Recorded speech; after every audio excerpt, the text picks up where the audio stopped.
She looked different that night, and the millionaire realized he was falling for his best friend. She shouldn't have worn that dress, but she did. The crimson silk caught every light in the penthouse as Harper Lewis stepped through the glass doors of Adrian's new office building. 20 floors above Seattle's glittering skyline, the launch party for Nexus Technologies pulsed with energy. Venture capitalists in tailored suits, tech reporters with sharp eyes, and models who draped themselves around successful men like expensive accessories. But Harper wasn't here for any of them. She was here because Adrian Collins had called her 3 times that morning, his voice carrying that familiar hint of nervous excitement she'd known since they were 12. "You have to come tonight, Harper. I need at least one real person in that room." She'd laughed then the same way she always did when he got dramatic. But now, standing in the elevator, with her reflection staring back from polished steel walls, she felt something flutter in her chest that had nothing to do with nerves. The elevator chimed softly, and the doors slid open to reveal a world she'd only glimpsed in business magazines. Floor-to-ceiling windows overlooked Elliott Bay, where ferries moved like glowing toys across dark water. Waiters glided between clusters of guests, carrying champagne that probably cost more than Harper's monthly rent at the bookstore she managed in Capitol Hill. She took a breath and stepped forward, searching the crowd for the one face that had been constant in her life for 18 years. "Harper!" The voice came from behind her, deep, familiar, but somehow different. She turned, and her breath caught. Adrian Collins stood 3 feet away, wearing a charcoal suit that had clearly been tailored within an inch of its life. His dark hair was pushed back, revealing the sharp jawline that had only gotten more defined since college. But it was his eyes, those same green eyes that had convinced her to sneak out for late-night pizza runs and talked her through heartbreak and celebrated every small victory, that made her heart skip. Those eyes were looking at her like they'd never seen her before. "You came," he said, and there was something in his voice she couldn't quite place. "Of course I came." She smiled, the same easy smile she'd given him 1,000 times. "Someone has to make sure you don't get too big for your perfectly tailored suit." He laughed, but it sounded different, breathier. "You look—" He paused, his gaze traveling from her face to the way the red dress hugged her curves, then back to her eyes. "You look incredible." Heat rose in her cheeks. In all their years of friendship, Adrian had never looked at her like that, like she was a woman instead of just Harper, the girl who knew all his secrets and called him out on his nonsense. "Thanks," she managed. "You clean up pretty well yourself." A waiter appeared beside them with a tray of champagne. Adrian took 2 glasses, handing one to Harper, their fingers brushing in the exchange. The touch sent electricity up her arm, and from the way Adrian's eyes darkened slightly, she knew he felt it too. "So," she said, taking a sip to steady herself, "how does it feel to officially be a tech mogul?" Adrian's mouth quirked in that half-smile she knew so well. Terrifying, exciting, completely surreal. He gestured around them. "6 months ago, I was coding in my garage. Now, I've got investors throwing money at me and calling me the next big thing." "You were always going to be the next big thing," Harper said softly. "Even when you were that scrawny kid with thick glasses who spent lunch periods in the computer lab." "I wasn't scrawny," Adrian protested, but his smile widened. "I was aerodynamically efficient." Harper laughed, the sound cutting through the sophisticated hum of conversation around them. Several heads turned, and she noticed how other women in the room tracked Adrian's movement, their gazes sharp with interest. "It looks like you've got admirers," she murmured, nodding toward a stunning blonde in a black cocktail dress who was clearly waiting for an opportunity to approach. Adrian followed her gaze, then looked back at Harper with an expression she couldn't read. "I'm exactly where I want to be." The words hung between them, weighted with something that made Harper's pulse quicken. This was dangerous territory, the kind of moment that could change everything between them. She'd spent years carefully maintaining the boundaries of their friendship, telling herself that what she felt for Adrian was just friendship. Deep, abiding, sometimes overwhelming friendship.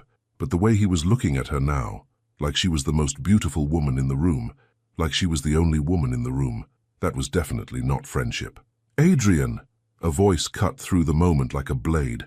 A man in an expensive suit approached, his smile predatory. "There you are. I've got some people I'd love you to meet."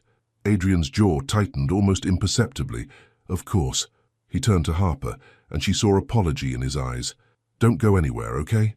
She nodded, watching as he was pulled into a circle of powerful-looking men who immediately surrounded him like sharks scenting blood. This was his world now. Deals and handshakes and conversations that could change the direction of entire industries.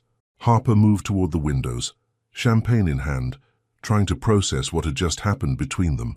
In 18 years of friendship, she'd never felt that kind of tension, that electric awareness that made her skin tingle and her thoughts scatter. She was so lost in her own head that she didn't notice someone approaching until a smooth voice spoke beside her. "You look like someone who doesn't belong here."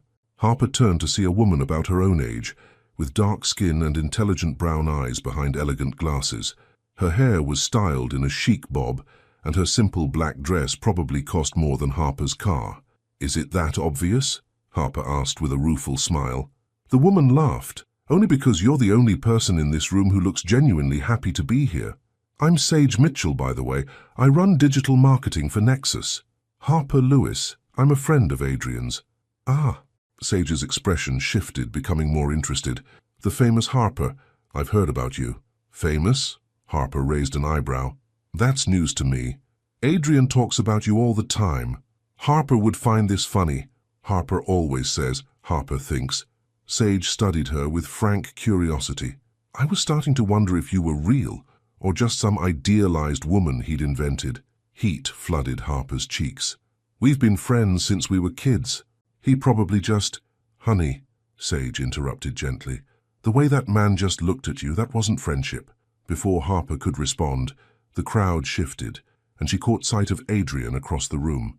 He was nodding at whatever the investor was saying, but his eyes kept finding her, even from 20 feet away. When their gazes met, everything else seemed to fade. The conversation, the party, the carefully constructed walls she'd built around her heart. Sage followed her gaze and smiled knowingly. Yeah, definitely not friendship.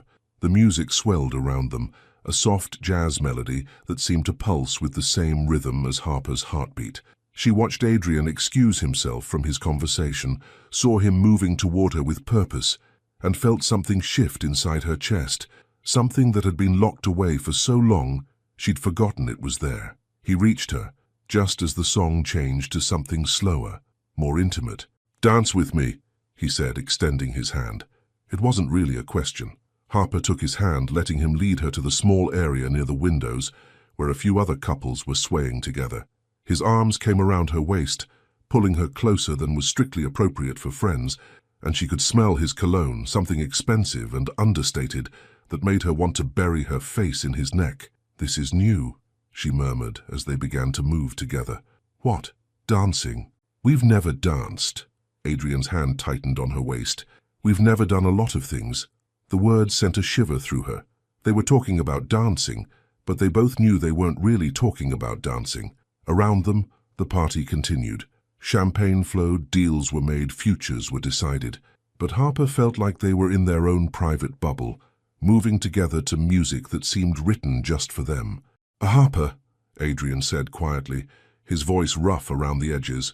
She looked up at him, and the expression in his eyes made her heart stop. There was want there, yes, but also something deeper, years of carefully controlled emotion finally breaking free. "What are we doing?" she whispered. "I don't know," he admitted, "but I can't pretend anymore that I don't." "Mr. Collins?" A young assistant appeared at his elbow, tablet in hand. "I'm sorry to interrupt, but the reporter from TechCrunch is ready for your interview." The spell broke. Adrian stepped back, his businessman mask sliding back into place, but not before Harper saw frustration flash across his features. "Give me 5 minutes," he told the assistant, who nodded and disappeared back into the crowd. He turned back to Harper, running a hand through his hair. "I have to go," she said, forcing a smile. "This is your night. Come home with me," he said suddenly, the words tumbling out before he could stop them. "After this is over, we need to talk." Harper's breath caught. Home. Not come over or let's get coffee. Home. Like she belonged there. Like she'd always belonged there. "Okay," she whispered. He leaned down, his lips brushing her ear as he spoke. "Don't leave without me." Then he was gone, pulled back into his world of interviews and investors, leaving Harper standing by the windows with her heart pounding and her skin still tingling from his touch. She watched him work the room, confident, charming, every inch the successful entrepreneur. But every few minutes his eyes would find her again, and she'd see the real Adrian underneath the polished exterior. The boy who'd shared his lunch with her when she forgot hers. The teenager who'd held her while she cried over her first heartbreak. The man who'd just looked at her like she was everything he'd ever wanted. Sage appeared beside her again, following her gaze. "You know what I think?" "What?" Harper asked, not taking her eyes off Adrian. "I think tonight is going to change everything." Harper took a shaky sip of champagne, watching as Adrian charmed a room full of people who wanted to be close to his success. But his eyes kept coming back to her, and every time they did she felt that flutter in her chest grow stronger. Maybe Sage was right. Maybe this was the night when 18 years of friendship finally became something more. Maybe this was the night she stopped pretending that Adrian Collins was just her best friend and admitted what she'd known in her heart for years. She was already in love with him. She had been for so long that she couldn't remember a time when she wasn't. The only question now was whether he felt the same way. And judging by the way he was looking at her from across the room, like she was the most precious thing in his world, she was about to find out. The night was just beginning. The silence in Adrian's Tesla was deafening. Harper stared out the passenger window as they glided through Seattle's rain-slicked streets, neon lights from late-night cafes and bars, painting streaks of color across her face.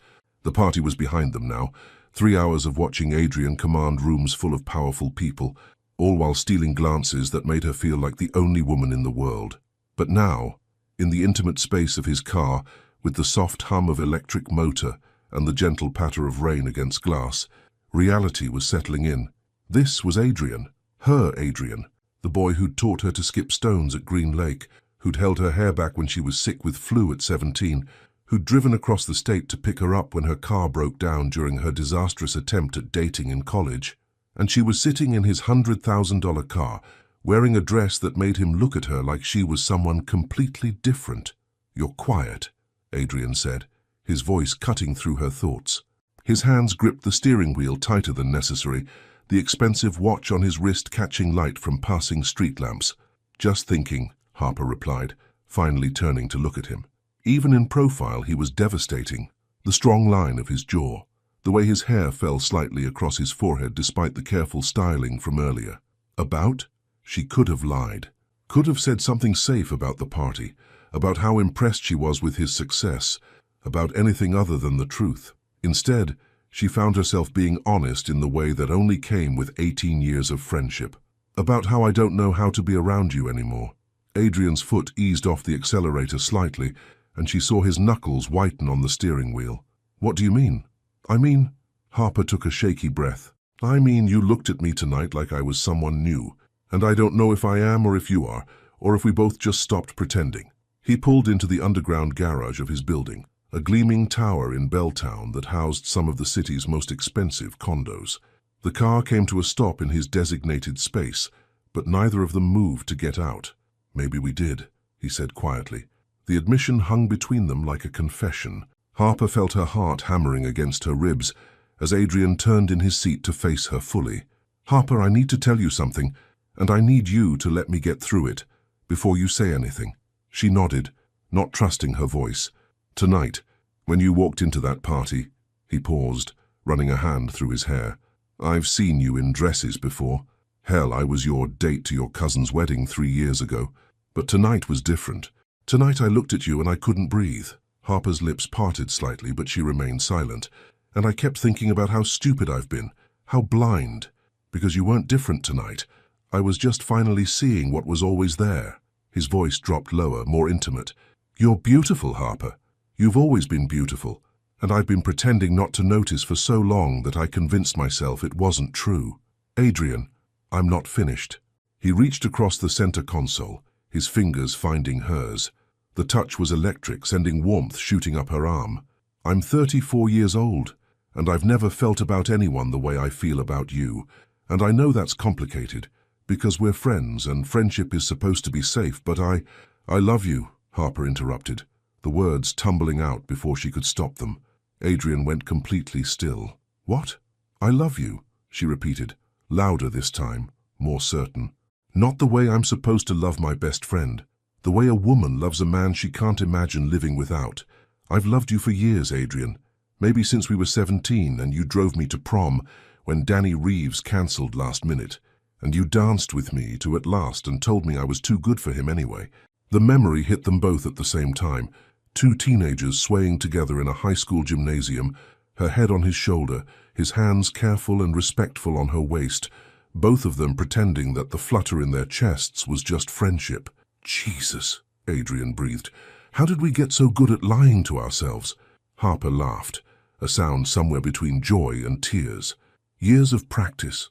He was still holding her hand, his thumb now tracing gentle circles across her knuckles. So what now? Now we stop pretending, Harper said, surprised by her own boldness. Now we see what happens when we stop being afraid of losing what we have and start reaching for what we could have. Adrian studied her face in the dim garage lighting, searching for any sign of doubt or hesitation. Instead, he found the same steady certainty that had drawn him to her since they were 12 years old, the quality that made Harper Lewis the most genuine person he'd ever known. Come upstairs, he said, his voice rough with emotion. They rode the elevator to the 22nd floor in charged silence, hyper-aware of every breath, every small movement. Harper could see their reflection in the polished doors, Adrian tall and elegant in his expensive suit, her smaller frame wrapped in crimson silk, both of them looking like they were standing on the edge of a cliff. His penthouse was exactly what she'd expected, floor-to-ceiling windows overlooking the Sound, minimalist furniture in blacks and greys, art that probably cost more than most people's cars. But there were touches of the old Adrian too, a vintage computer on a shelf, photos of them together over the years, a worn leather jacket thrown over a chair that she remembered him wearing in college. Drink? He offered, moving toward a bar cart that looked like it belonged in a magazine. Something strong, Harper replied, setting her clutch on his granite counter and immediately feeling self-conscious about how out of place she looked in his perfectly curated space. Adrian poured 2 glasses of whiskey, the good stuff, she could tell by the way he handled the bottle, and handed one to her. Their fingers brushed again in the exchange, and this time neither of them pretended not to notice. He began, then paused. What do we toast to? To whatever comes next, Harper said, lifting her glass. They drank, the whiskey burning warm and smooth down Harper's throat, giving her courage she didn't know she needed. I should probably tell you, Adrian said, setting his glass aside, that I've thought about this before, about us especially lately. Lately? He moved closer, close enough that she could smell his cologne again, could see the flecks of gold in his green eyes. The night you broke up with that lawyer, what was his name? Trevor. Harper supplied, her voice barely above a whisper. Trevor. Adrian's mouth twisted slightly. When you called me crying, saying you'd realized you were settling, that you deserved someone who looked at you like you hung the moon, I wanted to drive over and tell you that I'd been looking at you like that for years. Harper's breath caught. Why didn't you? Because I was terrified of losing you. Because you're the most important person in my life, and the thought of ruining what we have. He shook his head. But tonight, watching other people look at you, seeing that blonde at the party, trying to get my attention, while all I could think about was how your laugh was the only sound in the room that mattered. He reached up, his fingers ghosting along her jawline, and Harper felt her knees go weak. I realized I was already losing you, he continued. Every day I pretended this was just friendship. Every time I watched you date someone else. Every moment I convinced myself that what I felt wasn't real. I was losing you piece by piece. You never lost me, Harper whispered, leaning into his touch. You couldn't. You're part of me, Adrian, you always have been. Something shifted in his expression. Relief, desire, and something deeper that made her heart race. He cupped her face with both hands now, his thumbs brushing across her cheekbones. Can I kiss you?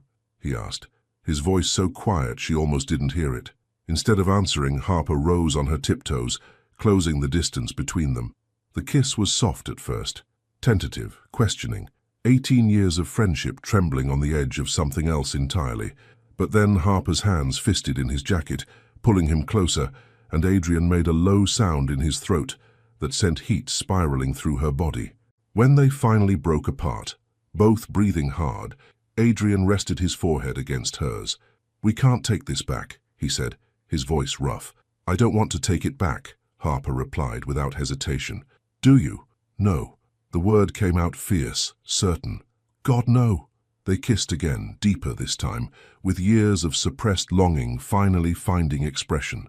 Harper could taste whiskey on his lips, could feel the careful control he was exercising, even as his hands tangled in her hair. When they separated again, she was dizzy with want and emotion. "I should go," she said, not meaning it at all. "You should," Adrian agreed, making no move to let her go. They stood there, holding each other, both knowing that everything had changed, and neither wanting to be the first to step away. "This is going to be complicated," Harper said. "Probably," Adrian agreed. "Are you scared?" Harper considered the question seriously. Was she scared? Of ruining their friendship? Of the intensity of her feelings? Of the fact that Adrian's world was so different from hers? "Terrified," she admitted, "but more scared of walking away from this, from you, than of whatever comes next." Adrian smiled, the real smile, the one reserved just for her. "Then stay." The invitation hung between them, loaded with possibility and promise. Harper looked into his eyes and saw her future there. Uncertain, yes, but real in a way that nothing else had ever been. "Okay," she whispered. "I'll stay." Outside, rain continued to fall against the windows, the city lights blurred and distant. Inside, two best friends who had finally stopped pretending held each other close and wondered why it had taken them so long to find their way home. Because that's what this felt like. Coming home to a place she'd always belonged but had never been brave enough to claim. Until tonight. Harper woke to the sound of rain against unfamiliar windows. For a moment she lay still, disoriented by the softness of Egyptian cotton sheets and the subtle scent of Adrian's cologne lingering in the air. Then memory flooded back. The party, the car ride, the kiss that had changed everything between them. She was in Adrian's guest room, wearing one of his MIT t-shirts that hung loose on her smaller frame. He'd been a gentleman, of course, walking her to the door of the perfectly appointed room with its own bathroom and view of Elliott Bay, but not before kissing her goodnight, soft, lingering, with a tenderness that had made her knees weak. The apartment was quiet except for the gentle hum of expensive appliances and the distant sound of Seattle waking up 22 floors below. Harper padded to the window, pulling back the gauze curtains to reveal a grey morning, the kind that made the city look like a watercolor painting. "You're up early." She turned to find Adrian in the doorway, holding 2 steaming mugs of coffee. He was wearing dark jeans and a navy Henley that clung to his chest in ways that made her mouth go dry. His hair was tousled from sleep, making him look more like the boy she'd grown up with and less like the polished businessman from last night. "I couldn't sleep," Harper admitted, accepting the mug gratefully. The coffee was perfect, cream, no sugar, exactly how she'd been drinking it since college. Some things never changed. "Second thoughts?" Adrian asked quietly, studying her face with those perceptive green eyes. Harper considered lying, giving him the easy answer. Instead, she chose honesty. "A few, but not about you. Never about you." Relief flickered across his features. He moved to stand beside her at the window, close enough that she could feel the warmth radiating from his body. "What about?" He pressed gently. "About this." She gestured around them. At the penthouse, at the view that probably cost more per month than she made in a year. "About how different our lives are now. About whether I fit in your world." Adrian set his mug on the windowsill and turned to face her fully. "Harper, look at me." She did, seeing sincerity in every line of his face. "This isn't my world," he said firmly. "This apartment, the parties, the money, that's just stuff. You want to know what my world is?" Harper nodded.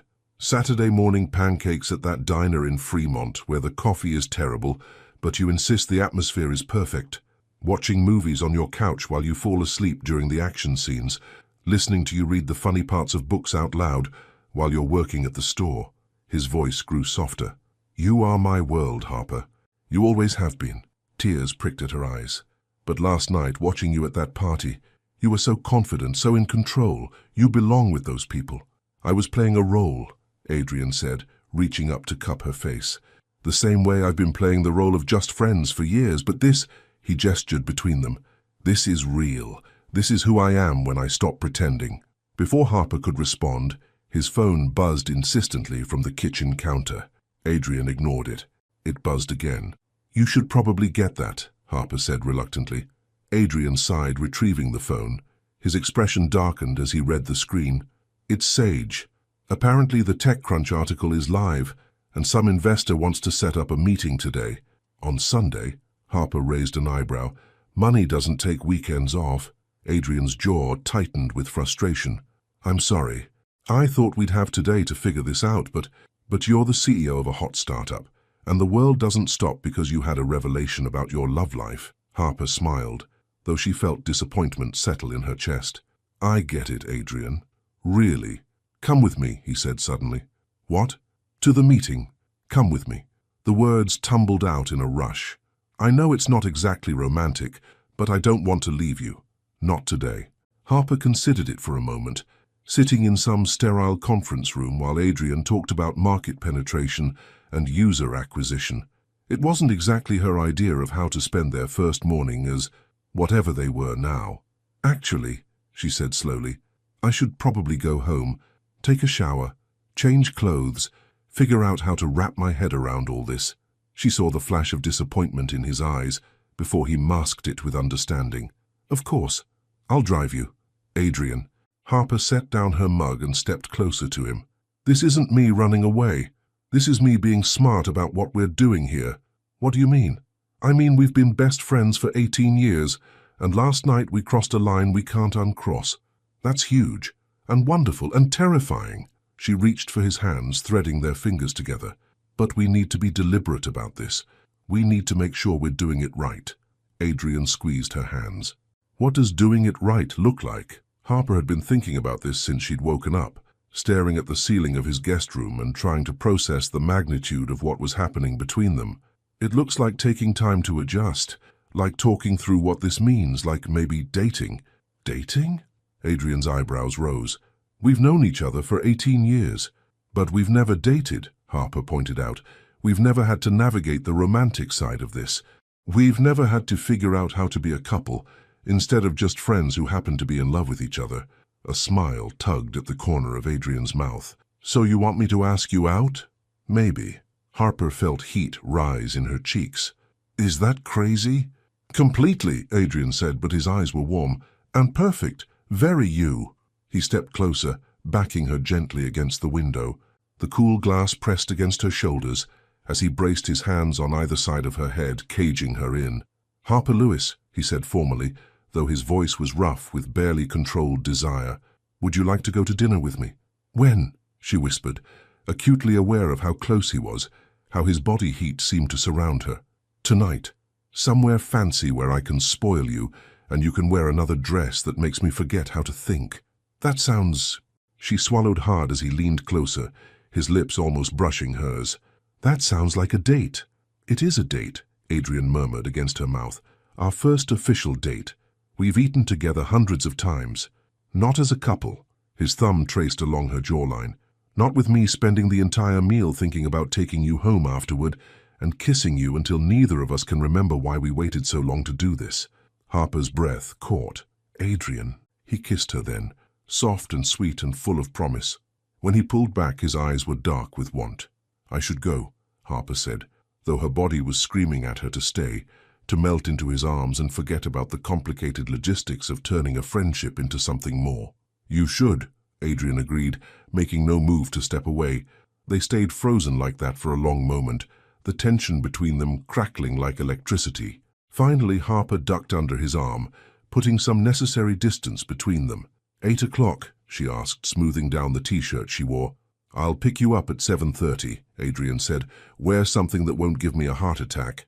Harper laughed, the sound bright and musical in the morning quiet. No promises. An hour later, she was back in her own apartment, a cozy one-bedroom in Capitol Hill that felt impossibly small after the expansive luxury of Adrian's place.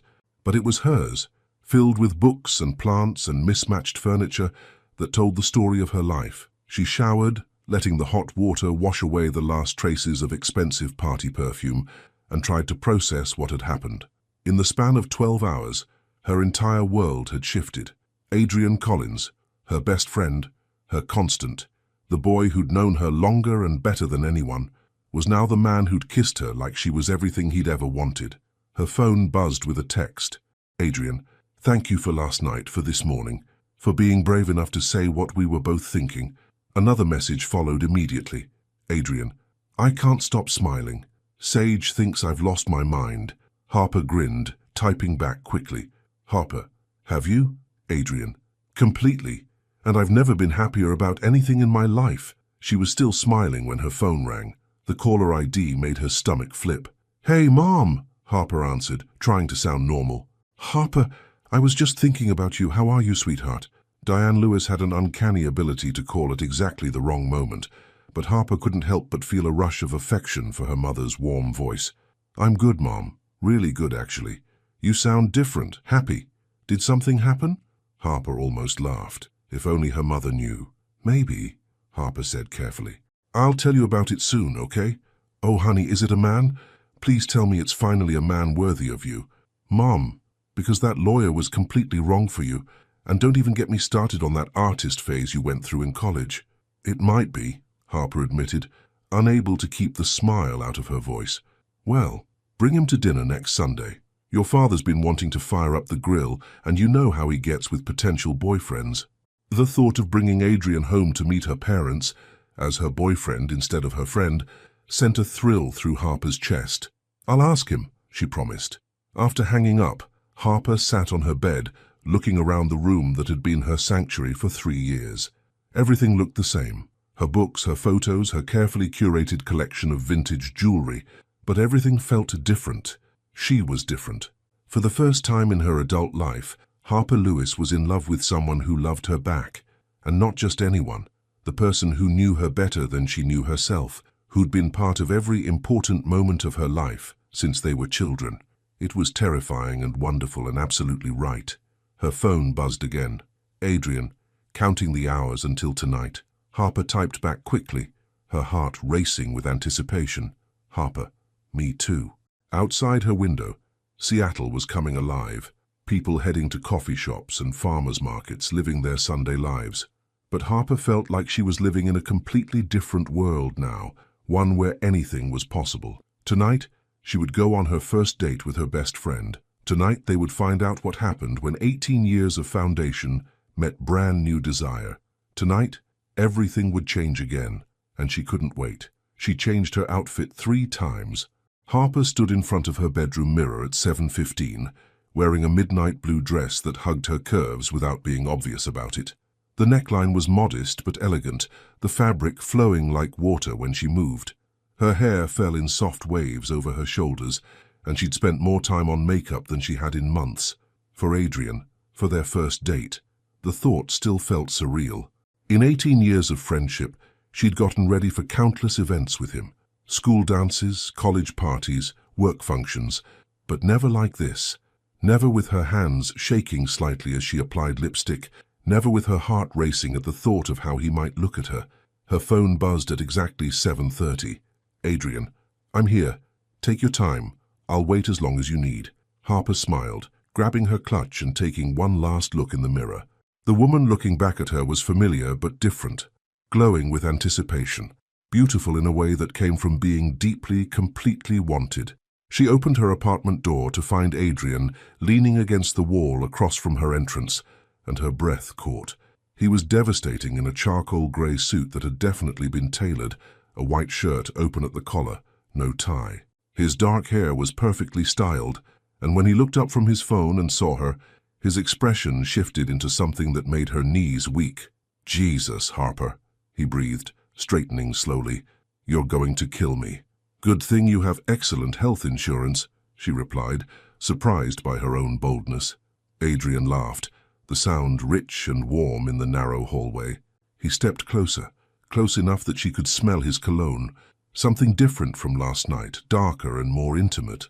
You look, he paused, his eyes traveling from her face down the length of her body and back up again. There aren't words. Heat flooded Harper's cheeks. Thank you. You clean up pretty well yourself. I try. Adrian offered his arm with old-fashioned gallantry. Shall we? The restaurant he'd chosen was Canlis. Harper had heard of it, of course, but never dreamed she'd actually eat there. Perched high above Lake Union, it was the kind of place where tech moguls and visiting celebrities went when they wanted to impress. The kind of place that required reservations months in advance. "How did you get us a table?" Harper asked as they settled into a corner booth with a view of the lake. Candles flickered between them, casting dancing shadows across Adrian's face. "I called in a favor," Adrian said, then grinned. "Okay, fine. I may have mentioned that I'd consider hosting my next company event here if they could accommodate us tonight." "Adrian Collins, are you using your influence to impress a girl? Is it working?" Harper looked around at the elegant dining room, the impeccable service, the view that stretched across the water to the twinkling lights of Queen Anne Hill. Then she looked back at Adrian, really looked at him, at the way his eyes crinkled when he smiled, at the nervous energy he was trying to hide behind his confident exterior, at the fact that he'd gone to extraordinary lengths just to make their first date perfect. "It's not the restaurant," she said softly. "It's that you cared enough to try." Something shifted in Adrian's expression, becoming more vulnerable. "I've been planning this date in my head for hours, wanting to get everything right." "Why, it's just me." "No," Adrian said firmly. "It's not just you. It's never been just you, Harper. You're the most important person in my life, and this," he gestured between them, "this matters more than anything I've ever done." Before Harper could respond, their server appeared with menus and wine recommendations. Adrian ordered a bottle of something French and expensive sounding, consulting with Harper first, even though she freely admitted her knowledge of wine ended at red or white. When they were alone again, an almost nervous silence settled between them. After 18 years of easy conversation, they were suddenly awkward, hyper-aware of every gesture and glance. "This is weird," Harper said finally. "So weird," Adrian agreed, relief evident in his voice. "We've eaten together hundreds of times, and suddenly I don't know how to sit across a table from you." "Should we talk about the weather?" Harper suggested with a straight face. "I hear it might rain tomorrow." "In Seattle? Shocking." Adrian's mouth twitched with suppressed laughter. "Or we could discuss current events. Did you know there's this tech entrepreneur who just launched a major startup? Is he handsome and charming?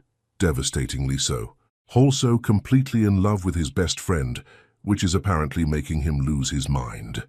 Adrian reached across the table, his fingers finding hers. The touch grounded them both, reminding them that underneath the formal setting and nervous energy, they were still Adrian and Harper. "Better?" he asked. "Much." The wine arrived, and with it some of their natural ease returned. They talked about the launch party, about Sage's reaction to seeing them together. She said, and I quote, "about damn time," about the investor meeting that had consumed Adrian's afternoon. "I kept thinking about you," Adrian admitted as they shared an appetizer that probably cost more than Harper's weekly grocery budget. "During the meeting, I mean. The investor was talking about market expansion, and all I could think about was whether you were having second thoughts." "I wasn't," Harper said immediately. "Were you?" "Not for a second." Adrian's thumb traced across her knuckles. "But I was terrified you might be, that you'd realize I'm not worth risking our friendship for." Harper nearly choked on her wine. "Are you kidding me? Adrian, you're brilliant, successful, gorgeous." "Harper, kind, funny, loyal to a fault." "Harper, and you've been the best part of my life since we were kids. If anyone should be worried about not being worth the risk, it's me." Adrian was quiet for a long moment, studying their joined hands.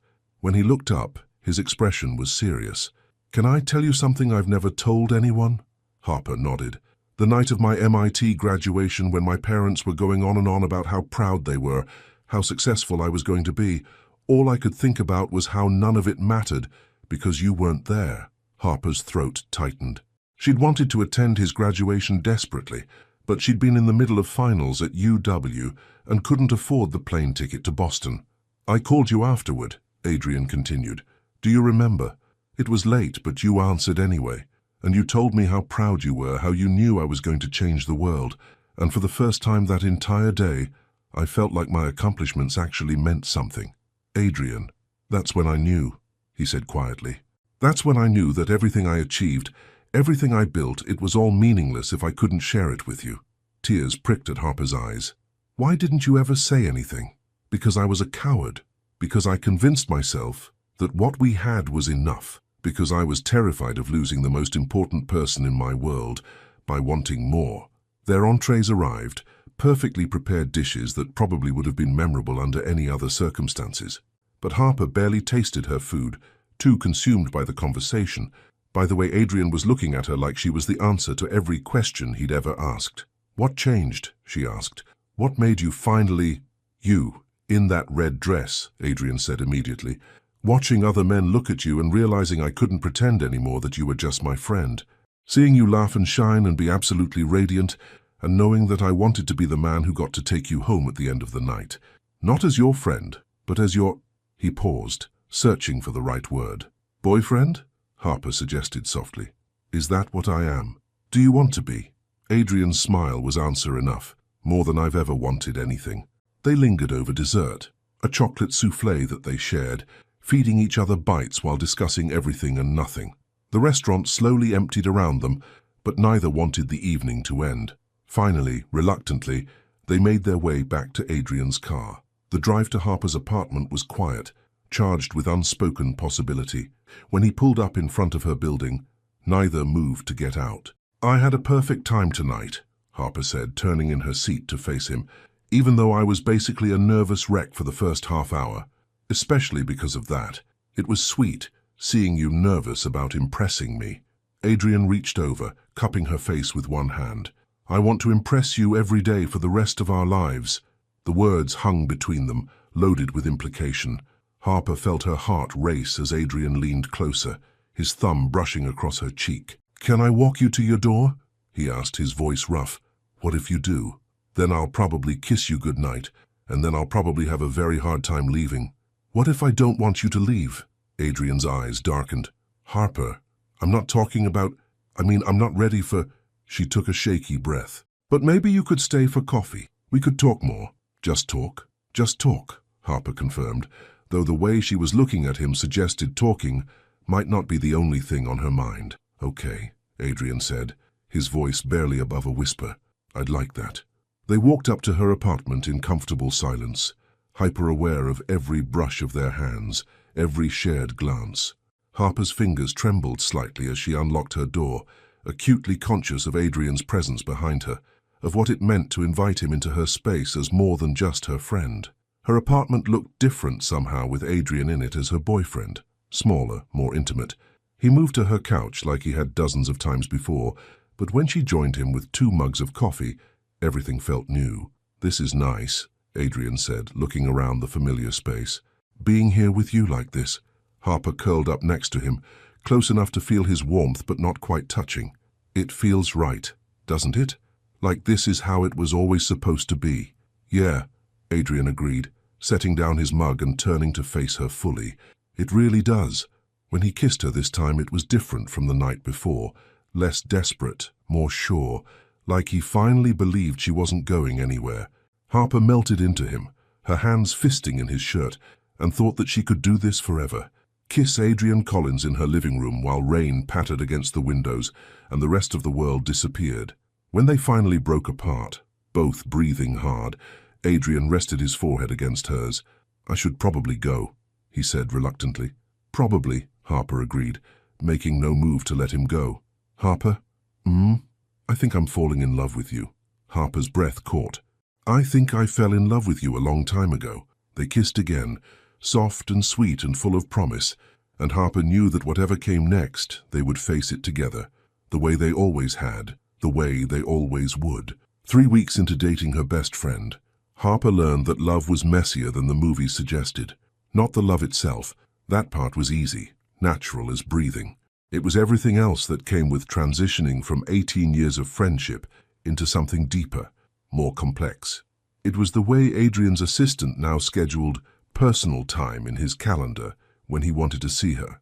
It was how Harper caught herself overthinking every text message, wondering if she sounded too needy or not affectionate enough. It was moments like this one, sitting in Adrian's office at 11 p.m. on a Thursday, watching him pace behind his desk while barking instructions into his phone about some crisis with their biggest client.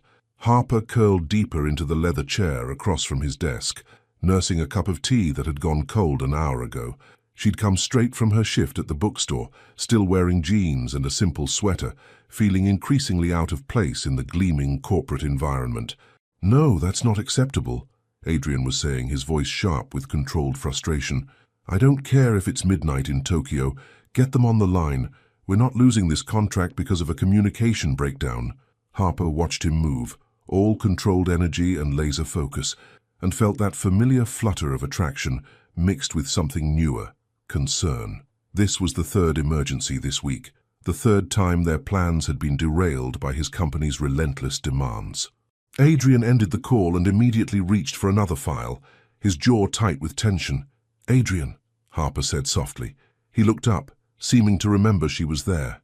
"God, I'm sorry. This should only take another few minutes and then another call will come in," Harper interrupted gently. "Or another emergency. Or another investor who can only meet at 10 p.m. Adrian's hands stilled on the papers. "What are you saying?" Harper stood, moving to the window that looked out over the city. Seattle sparkled below them, all lights and possibility, but she felt suddenly small and uncertain. "I'm saying I don't know how to fit into this," she admitted. "Your world. I don't know the rules." She heard him set down the file, heard his footsteps crossing the room. When his hands settled on her shoulders, she leaned back into his warmth despite her frustration. "There are no rules," Adrian said quietly. "Just us figuring it out as we go." "Are we, though?" Harper turned in his arms, looking up into his tired face. "Figuring it out? Because it feels like your company gets the best parts of you, and I get whatever's left over." The words hung between them sharper than she'd intended. Adrian's expression shifted, becoming defensive. "That's not fair," he said. "You knew what my life was like when we started this. You knew how demanding the company is." "I knew Adrian Collins was successful," Harper replied. "I didn't know that dating him meant competing with board meetings and investor calls for his attention." "You're not competing with—" "Then prove it." The challenge slipped out before Harper could stop it, fueled by 3 weeks of swallowed frustration and growing insecurity. Adrian stepped back, his expression cooling. "What do you want me to do, Harper? Walk away from everything I've built?" "I want you to remember that relationships take work too," Harper said, her voice rising slightly. "I want you to acknowledge that constantly canceling our plans for urgent business makes me feel like an afterthought." "You are not an afterthought," Adrian said firmly. "You're the most important thing in my life. Then act like it." The words echoed in the sudden silence of the office. They stared at each other across the space, both breathing hard, both realizing they'd stumbled into their first real fight. Adrian ran a hand through his hair, leaving it disheveled. "I don't know how to do this," he admitted quietly. "Balance everything. Be the CEO everyone expects and the boyfriend you deserve." Something in Harper softened at the vulnerability in his voice. This was the Adrian she'd fallen in love with, not the polished executive, but the man who was brave enough to show her his fears. "I don't need you to be perfect," she said, moving closer. "I need you to be present. I need to feel like when we're together, you're actually here with me, not thinking about the next crisis you have to solve." Adrian cupped her face with both hands, his thumbs brushing across her cheekbones. "You're right. God, you're absolutely right. I've been so focused on not screwing up the company that I've been screwing up with you. We're both figuring this out," Harper said softly, "but we have to figure it out together, not with you trying to handle everything alone." "I love you," Adrian said suddenly, the words tumbling out like a confession. "I'm completely, terrifyingly in love with you, and the thought of losing you because I can't get my priorities straight is—" Harper silenced him with a kiss, pouring all her own love and frustration and hope into the contact. When they broke apart, both were breathless. "I love you too," she whispered against his lips. "That's why this matters. That's why we have to get it right." Adrian rested his forehead against hers, his hands still framing her face. "Help me get it right. Tell me what you need." Harper considered the question seriously. What did she need? Not grand gestures or expensive gifts. She'd never cared about those things. "I need you to turn your phone off sometimes," she said finally. "I need date nights that don't get interrupted by work calls. I need to feel like Harper Lewis, not just an item on Adrian Collins' schedule." "Done," Adrian said immediately. "What else?" "I need you to let me in," Harper continued. "When you're stressed, when you're overwhelmed, when you're scared about the company, talk to me. Don't just shut down and work harder. Adrian nodded, something shifting in his expression. I can do that. I want to do that. And I need... Harper paused, feeling vulnerable. I need you to help me figure out how I fit in your world, because I want to be part of it, Adrian. I want to support you and celebrate your successes and be your partner in all of this. But right now I feel like I'm watching your life from the outside. You're not on the outside, Adrian said fiercely. You're the center of everything. I got scared. Scared of what? Scared of dragging you into the chaos. Scared of you realizing how insane my life is and deciding it's not worth it. Scared of... He took a shaky breath. Scared of you leaving. Harper's heart clenched. Adrian, look at me. He did, his green eyes vulnerable in the office lighting. I'm not going anywhere, she said firmly. But if you keep trying to protect me from your real life, you're going to push me away without meaning to. Adrian was quiet for a long moment, processing her words. Then he reached for his phone, powering it off completely. What are you doing? Harper asked. Choosing you, Adrian said simply. The Tokyo call can wait until morning. The files can wait. Right now I want to take my girlfriend home and order terrible Chinese food and watch bad movies until we fall asleep on the couch. Harper felt tears prick her eyes. What about the emergency? There will always be another emergency, Adrian said, shrugging into his jacket.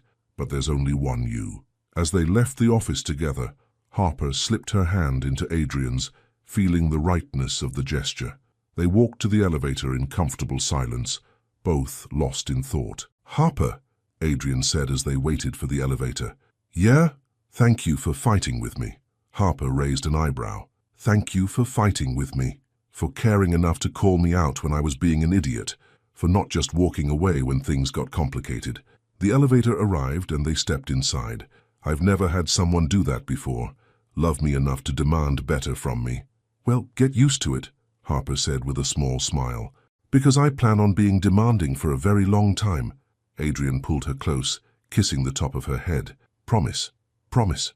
20 minutes later, they were curled up on Harper's couch with containers of questionable pad thai and a romantic comedy that neither was really watching. Adrian's phone sat silent on the coffee table, and for the first time in weeks, he seemed completely present. This is better, Harper murmured, her head on his shoulder as the credits rolled. Much better, Adrian agreed, his fingers combing through her hair. I'm sorry it took me so long to figure that out. We figured it out, Harper corrected. Together. Adrian tilted her chin up, meeting her eyes in the blue glow from the television. I meant what I said earlier. I love you, Harper Lewis, not just as my friend, not just as someone who's always been in my life. I love you as the woman I want to build a future with. Harper's breath caught. A future. The word hung between them, heavy with possibility. What does that look like? She asked quietly. Our future? Adrian smiled, the expression soft and sure. I don't know all the details, but I know it looks like this. Like choosing each other every day, even when it's hard. Like fighting and making up and figuring out how to be partners in everything. That sounds messy, Harper observed. The best things usually are. She kissed him then, soft and sweet and full of promise. When they broke apart, Harper settled back against his chest, listening to the steady rhythm of his heartbeat. Outside, Seattle hummed with late-night energy, people rushing to meetings, couples on dates, the city that never truly slept. But inside Harper's small apartment, wrapped in Adrian's arms with his phone silent and his attention completely hers, the world felt perfectly still. They'd had their first fight. They'd navigated their first real challenge. And they'd come through it stronger, more honest, more committed to making this work. It wasn't the fairy tale version of love Harper had imagined as a girl. It was better, messier and more real, but infinitely more precious because they were building it together. One difficult conversation and small choice at a time. Adrian? Harper murmured against his chest. Next time you have a work emergency, can you at least let me bring you dinner? I want to be part of your world, even the stressful parts. Adrian's arms tightened around her. Next time I have a work emergency, you'll be the first person I call. Promise? Promise. And as they drifted off together on her couch, still dressed and tangled together, Harper knew they were going to be okay. More than okay. They were going to be extraordinary. Harper woke up in Adrian's arms for the first time on a Saturday morning that felt like pure magic. Soft light filtered through the gauze curtains of his bedroom, casting everything in golden hues. Adrian slept peacefully beside her, his dark hair falling across his forehead, his face relaxed in a way she rarely saw when he was awake. They were both still clothed. Last night had been about falling asleep together after hours of talking, not about crossing physical lines they weren't ready for. But waking up beside him felt intimate in a way that made Harper's chest tight with emotion. This was what forever could look like: lazy Saturday mornings, tangled sheets, the quiet peace of being completely at home with another person. Adrian stirred, as if sensing her gaze, his eyes fluttering open to meet hers. "Morning," he murmured, his voice rough with sleep. "Morning," Harper whispered back, suddenly shy despite the fact that this was Adrian, her Adrian. "Sleep okay?" He reached up to brush a strand of hair from her face, the gesture tender and unconscious. "Better than I have in weeks," Harper admitted. "You?" "Best sleep of my life," Adrian said, and from the way he was looking at her, like she was the most beautiful thing he'd ever seen, Harper believed him. They lay there for a long moment, just looking at each other, both marveling at how right this felt. Then Adrian's stomach rumbled audibly, breaking the spell. Harper laughed. "Someone's hungry. Someone didn't eat dinner last night because he was too busy making out with his girlfriend," Adrian replied, grinning. Heat flooded Harper's cheeks at the casual way he said "girlfriend," like it was the most natural thing in the world, which she supposed it was becoming. "Pancakes," she suggested. "I could make my famous Saturday morning special." Adrian's eyebrows rose. "You cook now?" "I've always cooked," Harper protested. "You just never paid attention because we usually ordered pizza when you came over."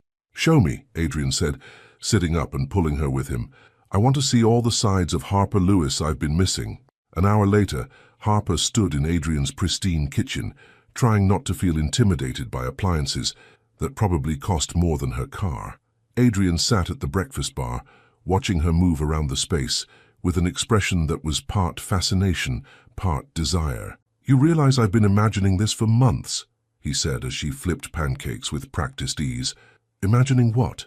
"Breakfast.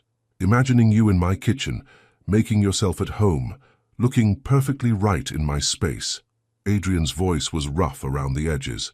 "Imagining what it would be like to wake up with you every morning."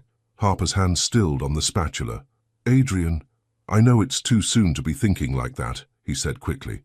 "I know we're still figuring things out, but Harper, I can't help it. When I look at you, I see my future." Before Harper could respond, Adrian's phone buzzed insistently against the granite counter. They both looked at it, and Harper saw the name that made her stomach clench. Rebecca Thornfield, venture capitalist. "You should answer it," Harper said quietly, though something in her chest tightened. Adrian glanced at the phone, then back at Harper. "It can wait."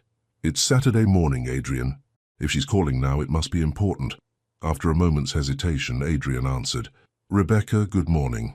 Harper turned back to the pancakes, trying not to listen to the conversation, but Adrian's voice carried in the open space. "Monday? That's very short notice. I understand the opportunity, but yes, I realize what this could mean for the company." Harper flipped the last pancake with more force than necessary. "I'll need to check my schedule and get back to you," Adrian said finally. "Thanks for thinking of us." He hung up and was quiet for a long moment. "What was that about?" Harper asked, not turning around. "Potential acquisition," Adrian said carefully. "A bigger tech company wants to meet about possibly buying Nexus." Harper's heart skipped. "That's huge." "Yeah, it is." She turned to face him, pancakes forgotten. "You don't sound excited." Adrian ran a hand through his hair, looking suddenly tired despite the early hour. "It's complicated. The offer would be life-changing. Enough money to never have to work again if I didn't want to. But it would also mean giving up control of everything I've built." "What do you want to do?" "I don't know," Adrian admitted. 6 months ago, the answer would have been easy. Growth, expansion, more success. But now? Adrian looked at her, his expression soft and vulnerable. "And now I have something more important than the company to consider." Harper felt her breath catch. "Adrian, you can't make a decision like this based on the woman I love?" Adrian stood, moving around the counter to face her. "Based on wanting a life that's about more than board meetings and profit margins?" "What if you regret it?" Harper asked quietly. What if you give up this opportunity and then resent me for it later? Harper, look at me. Adrian cupped her face in his hands. I could never resent you for showing me what really matters. Before you, before us, all I cared about was building something bigger, better, more impressive, but you've made me want something else. What? A life, Adrian said simply. A real life, with someone I love, doing work that means something beyond just making money. Harper felt tears prick her eyes. But your company is your dream. My company was my dream when I thought work was all I'd ever have, Adrian corrected. You've given me new dreams, Harper. Dreams about us. Before Harper could respond, Adrian's phone rang again. This time the display showed Sage's name. I should, Adrian began. Take it, Harper said. I'll finish breakfast. Adrian answered reluctantly. Sage, it's Saturday. Harper couldn't hear Sage's response, but she could see Adrian's expression growing more serious. When? Adrian asked. How bad? Okay. I'll be there in an hour. He hung up, looking stricken. What happened? Harper asked.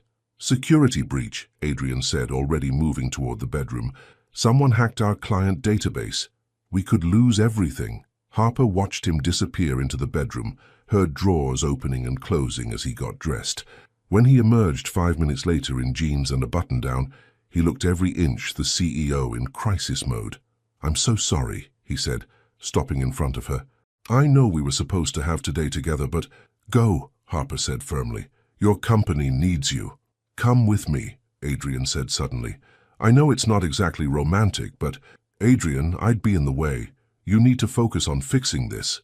He looked like he wanted to argue, but another call came through, this time from his head of security. Adrian answered immediately, and Harper could hear the urgency in the other person's voice. I have to go, Adrian said after hanging up. But Harper, tonight you'll be dealing with this crisis, Harper said gently. And that's okay. We'll have other Saturdays. Adrian kissed her quickly, desperately. I love you. I love you too. Go save your company.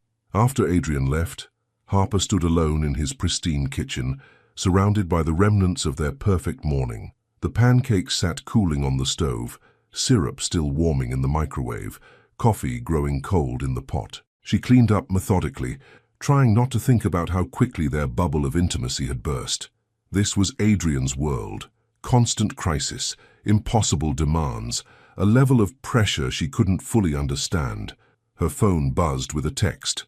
Unknown number. Is this Harper Lewis? Harper frowned, typing back quickly. Harper, who is this? Unknown. Rebecca Thornfield. Adrian gave me your number. I was hoping we could meet for coffee this afternoon. There are some things about the acquisition offer I think you should know.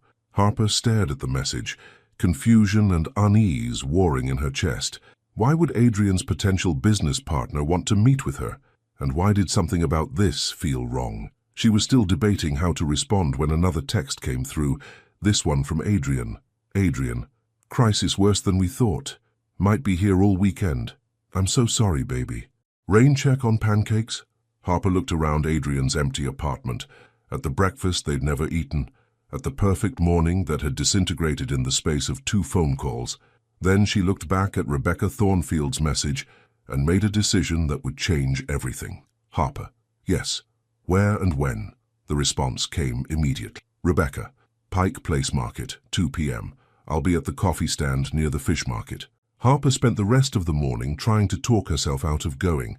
Whatever Rebecca Thornfield wanted to discuss, it probably wasn't Harper's business. Adrian's work was his domain, and she'd just fought with him about wanting to be included more in his life. But something nagged at her. The way Rebecca had reached out directly, the timing of the call during their intimate morning, the way Adrian had seemed conflicted about the acquisition offer. At 1:45, Harper found herself walking through Pike Place Market, scanning the crowded coffee stands for a woman she'd never met, but somehow felt she needed to see. Rebecca Thornfield was easy to spot. Tall, blonde, impeccably dressed, even for a casual Saturday afternoon. She looked like someone who belonged in Adrian's world in ways that Harper sometimes worried she never would. Harper, Rebecca approached with a confident smile. Thank you for coming. I wasn't sure you would. I'm not sure why I did, Harper replied honestly. What did you want to discuss? Rebecca gestured toward a quieter corner of the market, away from the weekend crowds. "I wanted to talk to you about Adrian, about the offer my company is making. I'm not involved in Adrian's business decisions. Aren't you?" Rebecca's smile sharpened slightly. "Because from what I understand, you're a major factor in why he's hesitating to accept our offer." Harper felt a chill run down her spine. "What do you mean?" "Adrian Collins was one of the most ambitious entrepreneurs I'd ever met," Rebecca said. "Focused, driven, willing to do whatever it took to succeed. But lately he's been different, distracted, and I think we both know why." "If you have something to say, just say it," Harper said, her voice steady despite the growing knot in her stomach. Rebecca studied her for a moment, then leaned closer. "I'm offering Adrian $50 million for his company." $50 million. Do you have any idea what that kind of money could do for his future? For both your futures? Harper's breath caught. 50 million. She'd known Adrian was successful, but the number was staggering. "But he's going to turn it down," Rebecca continued, "because he's convinced that selling means giving up control, giving up his dream. And I think someone he trusts needs to help him see that sometimes the smart move is to take the money and run." "Why are you telling me this?" Harper asked. "Because I think you love him enough to want what's best for him," Rebecca said simply.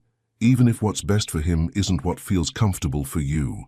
The words hit Harper like a physical blow, because underneath Rebecca's polished delivery was an implication that made Harper's worst fears crystallize, that she was holding Adrian back, that her presence in his life was making him less ambitious, less successful.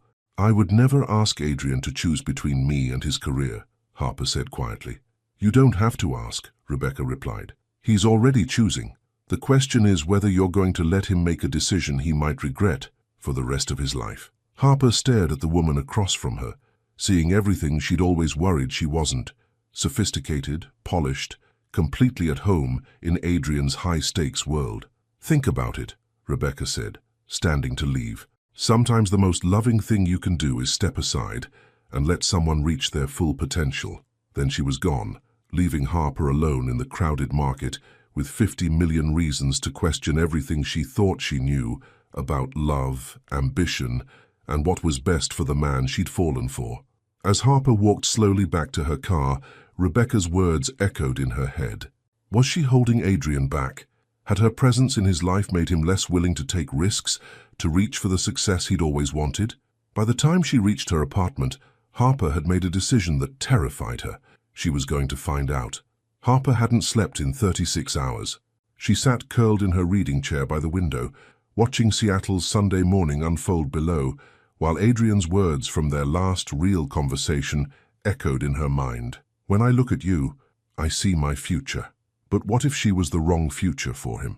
Rebecca Thornfield's words had burrowed deep, poisoning every memory with doubt.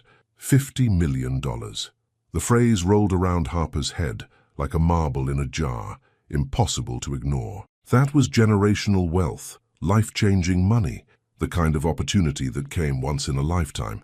And Adrian was hesitating because of her. Her phone buzzed for the 20th time since yesterday. Another text from Adrian. "Adrian, finally got some sleep at the office. Crisis contained for now. Can I see you tonight? I missed you so much yesterday." Harper stared at the message until the words blurred. 3 days ago, that text would have filled her with warmth and anticipation.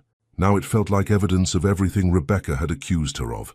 She was a distraction, pulling Adrian away from what really mattered. She typed and deleted half a dozen responses before settling on, "Harper, still feeling off. Maybe we should talk tomorrow." The response came immediately. "Adrian, are you sick? I can bring soup and take care of you." Harper, "Just need some space to think." A longer pause this time then. "Adrian, think about what?" Harper, "If something's wrong, please just tell me." Harper set the phone aside without responding. How could she explain that she was questioning everything about their relationship, that she was starting to wonder if loving him meant letting him go? An hour later, her doorbell rang. Harper knew it was Adrian before she opened it, knew from the particular way he knocked, urgent but patient. When she pulled the door open, he looked exhausted, wearing the same clothes from yesterday with his hair disheveled and worry etched in every line of his face. "You look terrible," Harper said before she could stop herself. "Thanks," Adrian replied dryly. "Can I come in?"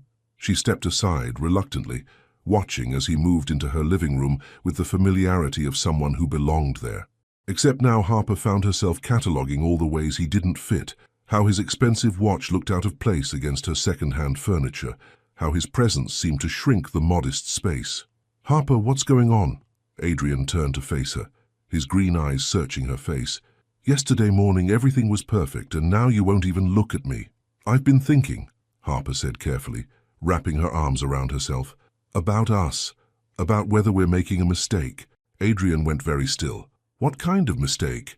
"The kind where we confuse nostalgia for love," Harper said, hating herself for each word, but unable to stop.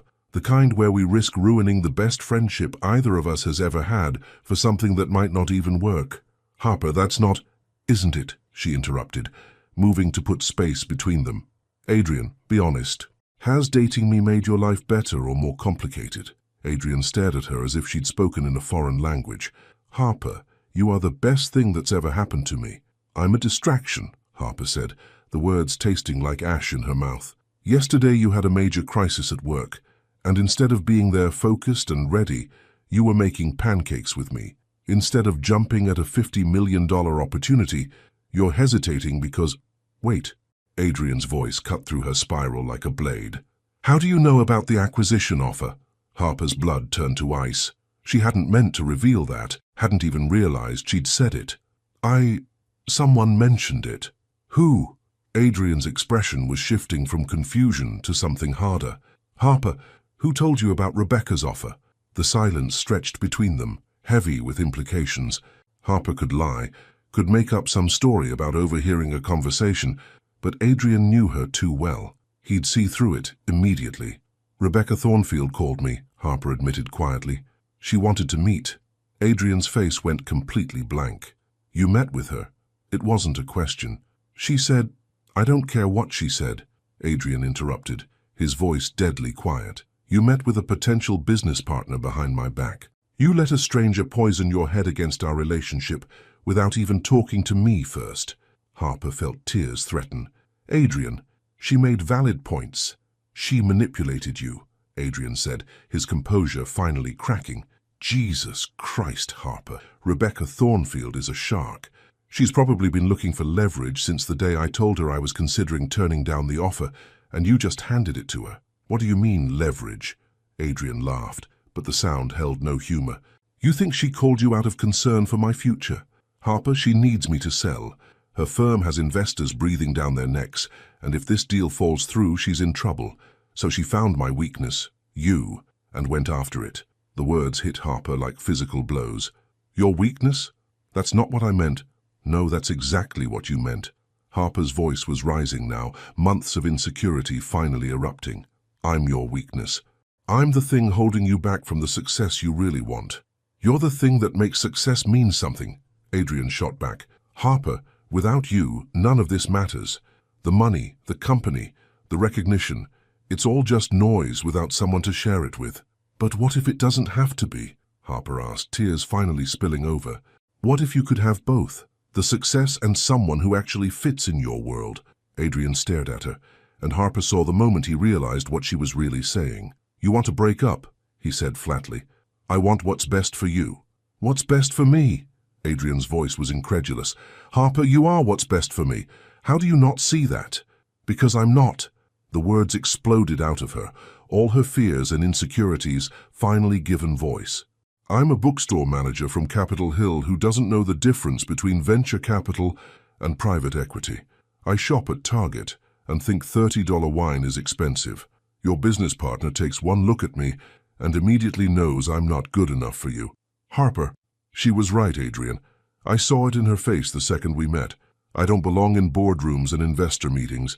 I don't understand your world, and trying to fit into it is only going to hurt both of us." Adrian was quiet for a long moment, studying her face with an intensity that made Harper want to hide.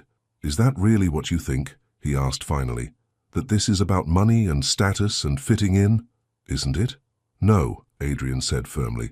"It's about you being scared, and instead of talking to me about it, you let a stranger convince you that our love isn't real." Harper wiped her eyes with the back of her hand. "Maybe it's not. Maybe we just wanted it to be real because the friendship was so good. Look at me, Adrian commanded, stepping closer. When Harper reluctantly met his gaze, his eyes were blazing with emotion. I am going to say this once, and I need you to really hear me. I love you. Not because you're convenient, not because you're familiar, not because I'm confused about what I feel. I love you because you're brilliant and kind and real in a way that no one else in my life is. Adrian, I'm not finished. His voice was rough with suppressed emotion. Yes, my world is complicated. Yes, there are people in it who will judge you for not having the right background or education or whatever arbitrary bullshit they think matters. But Harper, you make me better. You make me want to be better. And if you think I'm going to let Rebecca Thornfield's manipulation convince you otherwise, you don't know me as well as I thought you did. Harper felt something crack open in her chest. But the money is just money, Adrian said. Do you know what I was thinking about during the crisis yesterday? While I was dealing with hackers and angry clients and board members who wanted to panic? Harper shook her head. I was thinking about how much I wanted to come home to you, how the only thing that mattered was getting through it, so I could go back to your apartment and fall asleep with you in my arms. Adrian's voice broke slightly. That's when I knew, Harper. Not the money, not the success, not any of it means anything without you. The tears came harder now, a mixture of relief and shame and overwhelming love. I'm sorry, Harper whispered. I'm so sorry. I let her get in my head and I... Hey! Adrian moved closer, his hands coming up to frame her face. I get it. I do. This is all new and scary, and there are people who are going to try to make you feel like you don't belong. But Harper, you belong with me. You've always belonged with me. What about Rebecca's offer? Adrian was quiet for a moment, his thumbs brushing away her tears. I turned it down this morning. Harper's eyes widened. Adrian? No, you can't. I already did. His smile was soft and sure. Sage thought I was insane, and my board is probably going to revolt, but I don't care. I'd rather build something smaller that's actually mine than sell my soul for someone else's idea of success. But $50 million is a lot of money, Adrian agreed. But it's not worth giving up control of my company or my future, and it's definitely not worth losing you over. Harper stared at him, seeing the certainty in his eyes, the peace in his expression. This wasn't a man who'd made a decision he regretted. This was someone who'd finally figured out what really mattered. I love you, she whispered. I love you too, Adrian replied, leaning down to rest his forehead against hers. But Harper, we need to make a promise to each other. No more letting other people get between us. No more making decisions about our relationship without talking to each other first. Harper nodded, feeling like she could breathe fully for the first time in days. Promise. And one more thing, Adrian said, his mouth quirking into a smile. Next time someone tries to convince you you're not good enough for me, you tell them they have it backwards. I'm the one trying to be worthy of you. Harper laughed through her tears, pulling him closer. That's ridiculous. That's love, Adrian corrected, kissing her softly. Messy, irrational, completely worth fighting for love. They held each other in Harper's small living room, both of them shaky with relief and the knowledge that they'd almost lost everything. Outside, Seattle hummed with Sunday afternoon energy, but inside Harper's apartment, two people who'd nearly let fear destroy the best thing in their lives were learning how to trust in love again. So what happens now? Harper asked against Adrian's chest. Now we order terrible Chinese food and watch bad movies and remember why we fell in love in the first place, Adrian said. And tomorrow we figure out how to build a life together that works for both of us. Together, Harper repeated, liking the sound of the word. Together, Adrian confirmed. Always together. 2 weeks after almost losing everything, Harper found herself with a key to Adrian's penthouse. Not because he'd made some grand romantic gesture or formal declaration. It had happened naturally, practically, the way most real moments in their relationship did. She'd been staying over more nights than not, and one morning Adrian had simply pressed the sleek black card into her palm while they shared coffee and the newspaper. So you don't have to wait for me to let you in, he'd said, as if giving someone access to a multi-million-dollar penthouse was the most ordinary thing in the world. Now Harper stood in Adrian's kitchen at 6:30 on a Wednesday evening, stirring risotto and feeling more at home than she ever had in her own apartment. The incongruity wasn't lost on her.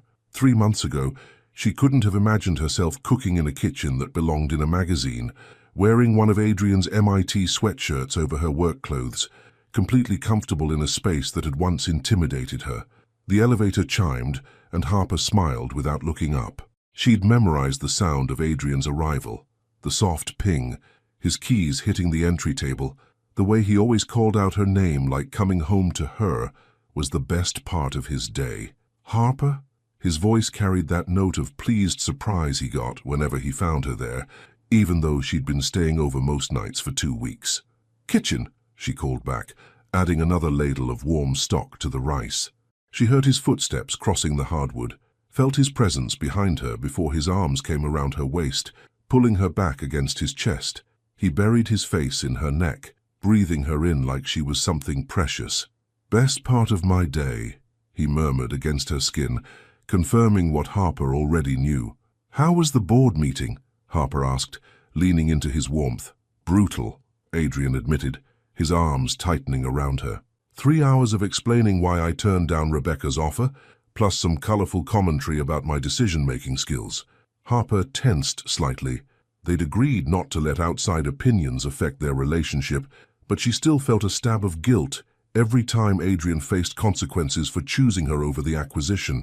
"Hey," Adrian spun her around to face him, reading her expression immediately. "None of that. We talked about this." "I know, but nothing." Adrian cupped her face in his hands, his green eyes serious.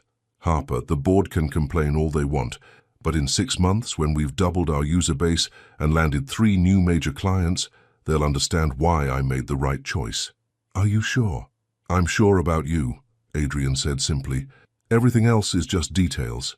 He kissed her then, soft and sure, tasting like the confidence Harper sometimes struggled to feel. When they broke apart, she saw something in his expression that made her pulse quicken. "What?" she asked.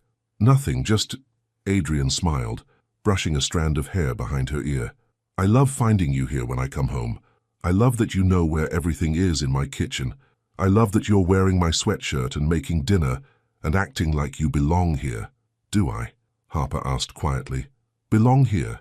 More than I do," Adrian said without hesitation. "This place was just expensive square footage until you started leaving your books on my coffee table and your coffee mug in my sink." Harper felt that familiar flutter in her chest, the one that came whenever Adrian said something that made her imagine forever. "The risotto's almost ready." "Good, I'm starving." Adrian moved to the wine fridge, pulling out a bottle of something that probably cost more than Harper's monthly rent. "Sage sends her regards, by the way, and an invitation to her birthday party this weekend. She wants me there. She specifically requested that I, quote, bring Harper or don't bother coming." Adrian's mouth quirked into a smile. "I think you've been officially adopted by my inner circle." As they settled at Adrian's dining table, which Harper had convinced him to actually use instead of eating standing at the kitchen counter, she found herself marveling at how natural this felt.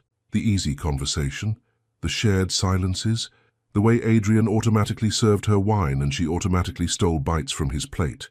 "I have something to tell you," Adrian said as they finished dinner, his tone shifting to something more serious.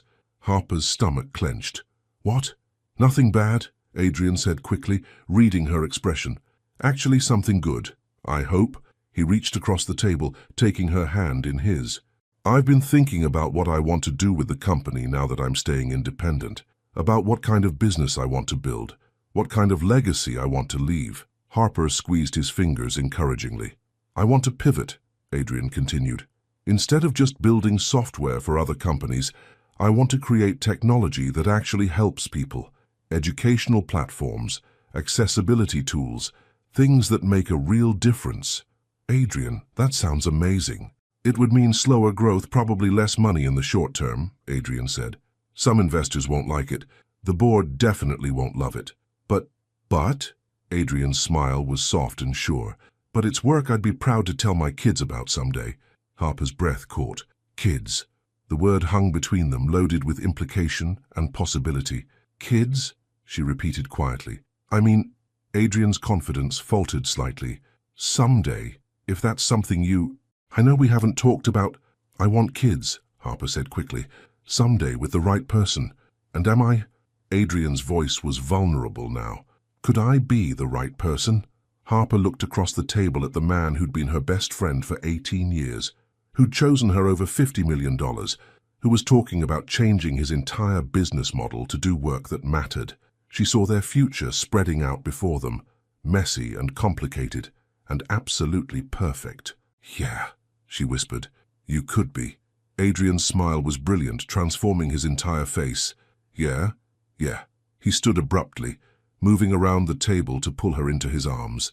When he kissed her this time, it was different, deeper, more certain, filled with promise and possibility, and the kind of love that rewrote your entire understanding of what home meant. "I love you," he murmured against her lips. "I love you so much it scares me sometimes." "Good scared or bad scared?" "Good scared," Adrian said immediately. "The kind of scared that means something matters more than you ever thought possible." They cleaned up dinner together, moving around each other in the kitchen with the easy coordination of a couple who'd found their rhythm. Harper washed while Adrian dried, and she found herself studying his profile in the soft lighting. "What?" Adrian asked, catching her stare. "Just thinking about how different you look here than you do at work." "Different how?" "Younger, happier, more like the Adrian I grew up with." Adrian set down the dish towel, turning to face her fully. "That's because this version of me only exists with you. Work Adrian is just a performance, but this," he gestured between them, "this is real." Harper felt tears prick her eyes. "I love both versions. Even when Work Adrian has to cancel plans for investor emergencies. Even then. Though I prefer Kitchen Adrian, who helps with dishes and talks about hypothetical future children." Adrian laughed, pulling her close. "Kitchen Adrian is completely gone for Bookstore Harper, who cooks risotto and steals his sweatshirts." "I don't steal them," Harper protested. "I borrow them indefinitely." "Keep them," Adrian said, his voice serious now. "Keep whatever you want. This whole place is more yours than mine anyway." Harper looked around the penthouse, at her book splayed open on the coffee table, her favorite throw blanket draped over his pristine couch, her coffee mug in the drying rack. Without realizing it, she'd been making this place home. "Adrian?" He was nuzzling her neck now, his lips finding the sensitive spot behind her ear that made her knees weak. "I think I might love you more than risotto."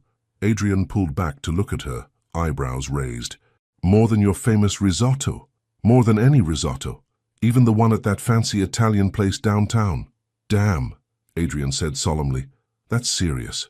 "Very serious," Harper agreed, then gasped as Adrian lifted her onto the kitchen counter, stepping between her knees. "How serious?" he asked, his hands settling on her hips, his voice dropping to that rough register that made her forget her own name. "Serious enough to give you a key to my apartment," Harper said breathlessly. "I already have a key to your apartment. Serious enough to let you reorganize my bookshelves." "Now I know you're lying. You'd never let anyone reorganize your books."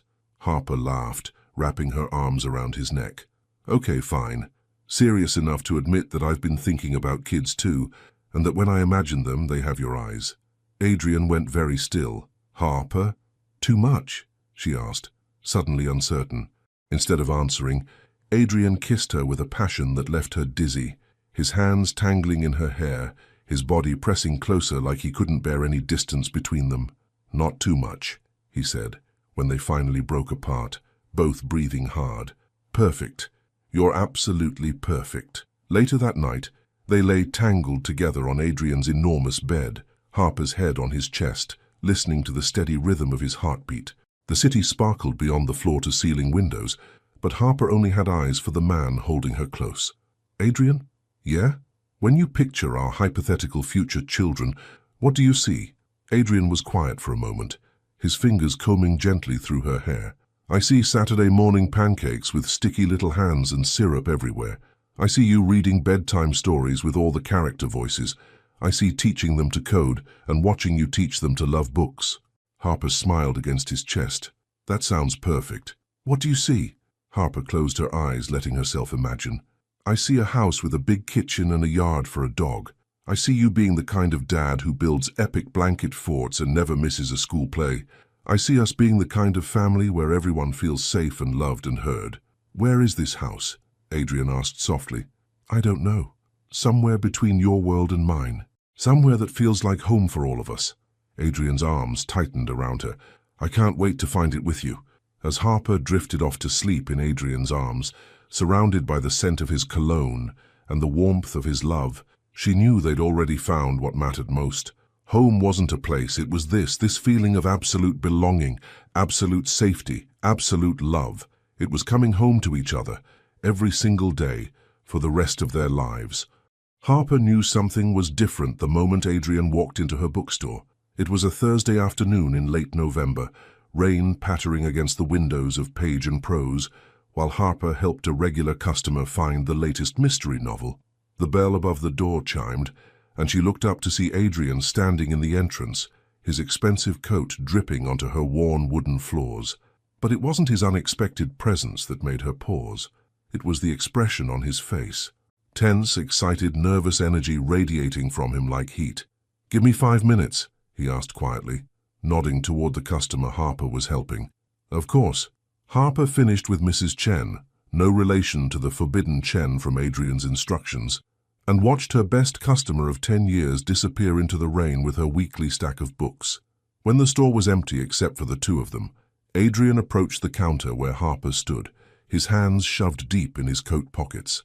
"You look like you're about to burst," Harper observed, studying his face. "Good news or bad news?" "I honestly don't know," Adrian admitted. "But it's big." Harper felt her stomach clench. Over the past month, they'd found their rhythm. Easy mornings in his penthouse, quiet evenings in her apartment, weekends exploring Seattle like tourists in their own city. She'd grown comfortable in the security of their love. Maybe too comfortable. "Tell me," she said. Adrian pulled a thick envelope from his coat, setting it carefully on the counter between them. The letterhead read Goldman Sachs in elegant serif font. "What is this?" Harper asked. "An offer," Adrian said. "Not for acquisition this time, for partnership." Harper's eyebrows rose. "Partnership? They want to back my new direction for the company. The educational technology, the accessibility tools, all of it." Adrian's voice was gaining energy as he spoke. "But they want to do it in a big way. 15 million in funding. Offices in 3 cities, a full development team. Everything I'd need to actually change how technology impacts education." Harper stared at the envelope, trying to process the magnitude of what he was saying. "Adrian, that's incredible. That's your dream." "Part of it," Adrian agreed. "But there's a catch." Of course there was a catch. Harper had learned to be wary of anything that seemed too good to be true in Adrian's world. "What kind of catch?" Adrian took a deep breath. "They want the headquarters in New York, and they want me there, overseeing everything personally, for at least the first 2 years. The words hit Harper like cold water. New York, 2,500 miles away from Seattle, from her store, from the life they'd built together. "Oh," she said quietly. "I know what you're thinking," Adrian said quickly. "But Harper, this could be it. This could be the chance to build something that actually matters, something that helps kids learn and grows and creates lasting change." Harper nodded, forcing a smile. "It sounds amazing. You should absolutely do it." Adrian studied her face. "What aren't you saying?" "Nothing. I'm happy for you. This is what you wanted." "Harper." Adrian's voice was gentle but firm. "Talk to me." Harper looked around her bookstore, at the mismatched shelves she'd painted herself, at the reading corner with its collection of worn armchairs, at the community bulletin board covered in local announcements and book club flyers. This was her world, small and imperfect and completely hers. "I can't leave this," she said finally.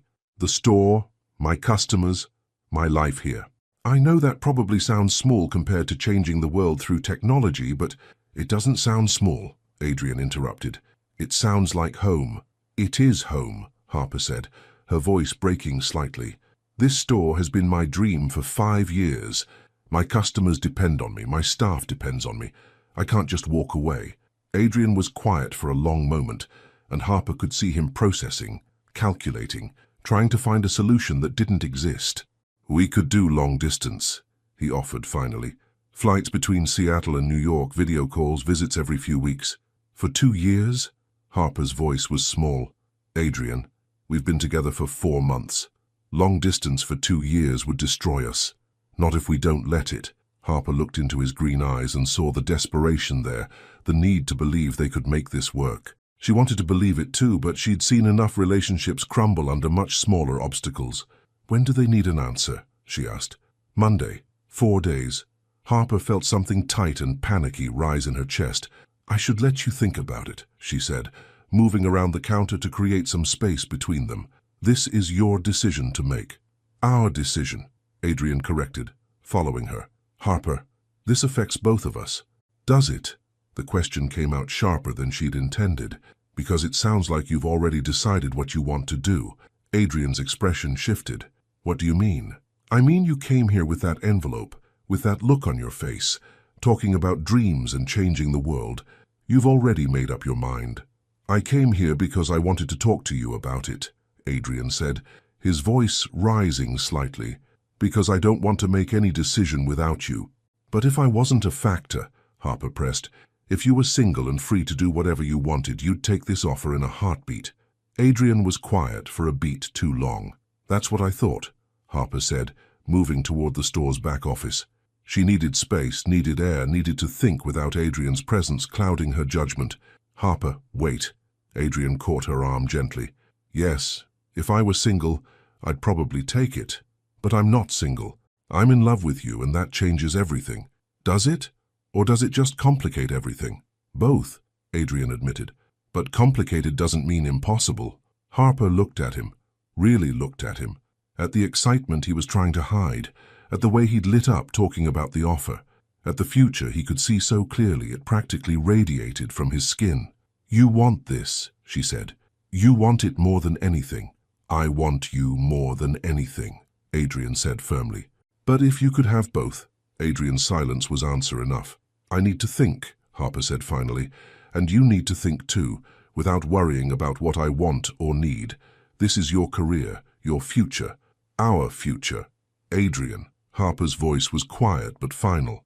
"I love you, and because I love you, I want you to really consider what you'd regret more, taking this opportunity, or passing it up for me." Adrian's jaw tightened. "That's not a fair question." "It's the only question that matters."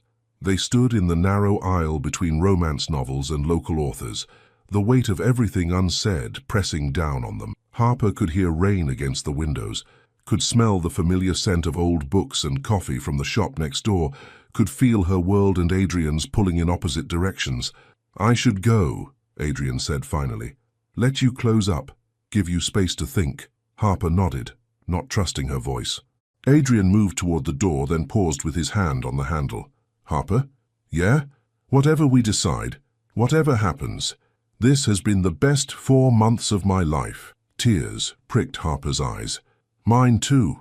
After Adrian left, Harper stood alone in her bookstore, surrounded by thousands of stories about love conquering all, about couples who overcame impossible odds, about happy endings that felt within reach right up until they slipped away.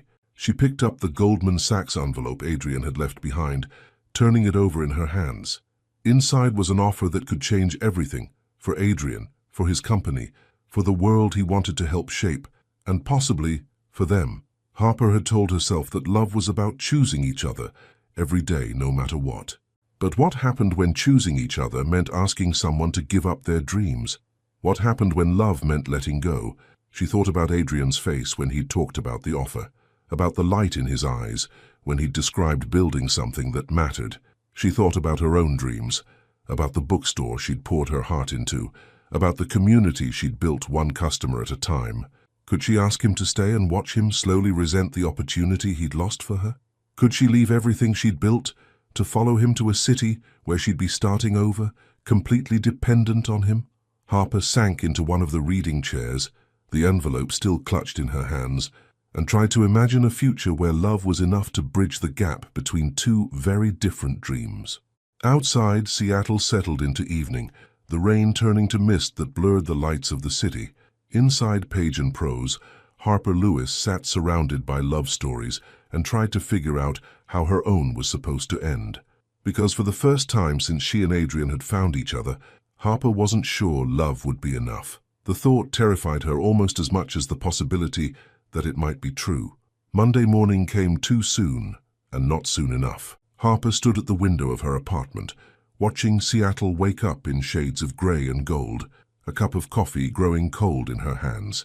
She hadn't really slept since Thursday, since Adrian had walked into her store with that envelope and turned their perfectly imperfect world upside down.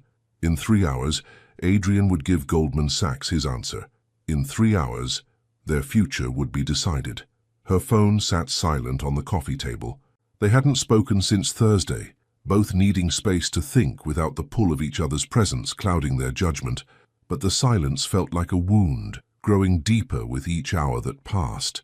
Harper had spent the weekend walking through her life with new eyes, really seeing her bookstore, her customers, her small corner of the world. Mrs. Chen had come in Saturday morning, asking after that handsome young man who'd been in on Thursday, Mr. Rodriguez had brought his daughter for their monthly book selection, the 8-year-old chattering excitedly about the fantasy series Harper had recommended. These people weren't just customers. They were her community, her chosen family, the roots she'd grown deep into Seattle soil. But every time Harper tried to imagine her life without Adrian, tried to picture him 3,000 miles away building his dream, while she stayed here building hers, her chest felt hollow and wrong. At 8 a.m. her phone rang. Not Adrian, Sage. Don't answer if you don't want to talk. Sage's voice was uncharacteristically gentle when Harper picked up. But I figured you could use someone who understands both sides of this mess. Hi, Sage, Harper said, surprising herself by feeling relieved to hear a familiar voice. He's miserable, Sage said without preamble, in case you were wondering. Hasn't eaten, hasn't slept, snapped at 3 different investors yesterday. The man is falling apart. Harper closed her eyes. He needs to take the offer. That's not what he needs, Sage said firmly. What he needs is to figure out what he really wants, instead of what he thinks he's supposed to want. The New York opportunity is incredible. The New York opportunity is impressive, Sage corrected. But Harper, I've worked with Adrian for 2 years. I've seen him excited about deals and funding and expansion. I've never seen him happy until you. Harper felt tears threaten. But if he stays, he'll find another way to change the world. If he goes and loses you, he'll spend the rest of his life wondering if success was worth losing his soul. The words hit Harper like a physical blow. Sage, I'm not telling you what to do, Sage continued, but I am telling you that some opportunities come around again. Some don't. Love like what you two have. That's once in a lifetime. After Sage hung up, Harper sat in her apartment paralyzed by the weight of decision. She thought about 18 years of friendship, about Adrian choosing her over Rebecca's $50 million, about the way he looked at her like she was his whole world. Then she thought about his face when he'd talked about the Goldman Sachs offer, about the light in his eyes when he'd described building something that mattered. At 10 a.m., Harper made a choice that terrified her. She was going to let him go. Harper arrived at Adrian's office building with 20 minutes to spare before his Goldman Sachs call. The elevator ride to the 20th floor felt like ascending to her own execution, each floor marking another step toward the hardest thing she'd ever have to do. Sage met her in the lobby of Nexus Technologies, her expression understanding and heartbroken. He's in his office, Sage said quietly. The call's in 15 minutes. Harper nodded, walking past the conference rooms and cubicles filled with the team Adrian had built, toward the corner office where the man she loved was about to make the biggest decision of his career. She found Adrian standing at his window, hands in his pockets, staring out at the city spread below. He was wearing the navy suit she'd helped him pick out last month, his hair perfectly styled, every inch the successful CEO about to negotiate his future. But when he turned at the sound of her footsteps, Harper saw the boy she'd fallen in love with at 12, vulnerable, uncertain, needing her in ways that had nothing to do with business or success. Harper, he breathed, like her name was a prayer. Hi, she said, her voice already shaky. They stood there for a moment, drinking each other in, both knowing this conversation would change everything. I've been thinking, Harper said finally. Me too. You should take the offer. Adrian went very still. What? Harper forced herself to step closer to look into his green eyes as she broke both their hearts. The Goldman Sachs offer. You should take it. Harper, no, listen to me. Harper's voice was firm, despite the tears threatening to fall. I've spent the last 4 days trying to figure out how to make this work, how to ask you to stay, or how to convince myself I could leave. But Adrian, I've been asking the wrong question. What do you mean? I've been asking how we can stay together, but the real question is, what do you need to become the man you're meant to be? Adrian shook his head. I need you. You need to build something that matters, Harper corrected gently. You need to change the world through technology, help kids learn, create something bigger than yourself. That's who you are, Adrian. That's who you've always been, even when we were kids, and you were coding games in your bedroom. I can do that here. Can you? Harper asked. Really? Or would you always wonder what might have been if you'd taken the chance to do it the right way, with proper funding and support and scale? Adrian's jaw worked silently, and Harper knew she'd hit the truth he'd been trying to avoid. And I need to stay here, Harper continued, her voice growing stronger. I need my bookstore, my customers, my community. I need to grow something too, Adrian, just in a different way than you do. So what are you saying? Adrian's voice was rough with unshed emotion. I'm saying we love each other enough to want the best for each other, even if that means letting go. Harper, no. Adrian moved closer, reaching for her hands. We can make this work. Long distance, visits, whatever it takes. For how long? Harper asked gently. 2 years? 5? Until one of us gets tired of living half a life. Adrian was quiet, but his grip on her hands tightened. I won't be the reason you don't chase your dreams, Harper said, tears finally spilling over. And you can't be the reason I abandon mine. This is insane, Adrian said desperately. People make sacrifices for love all the time. They find ways to compromise. Some sacrifices are too big, Harper replied. Some compromises cost too much. So that's it? Adrian's voice broke. We just give up. Harper cupped his face in her hands, memorizing the feel of his skin, the way his eyes looked when he was vulnerable. We don't give up, she whispered. We love each other enough to let each other grow into who we're supposed to be. And maybe someday, Adrian repeated, like the word was made of glass. They kissed then, desperate, tender, tasting of tears and goodbye, and 18 years of love that would never really end. When they broke apart, both were crying. I love you, Adrian whispered against her forehead. I will love you for the rest of my life. I love you too, Harper replied. Always. Adrian's phone buzzed on his desk.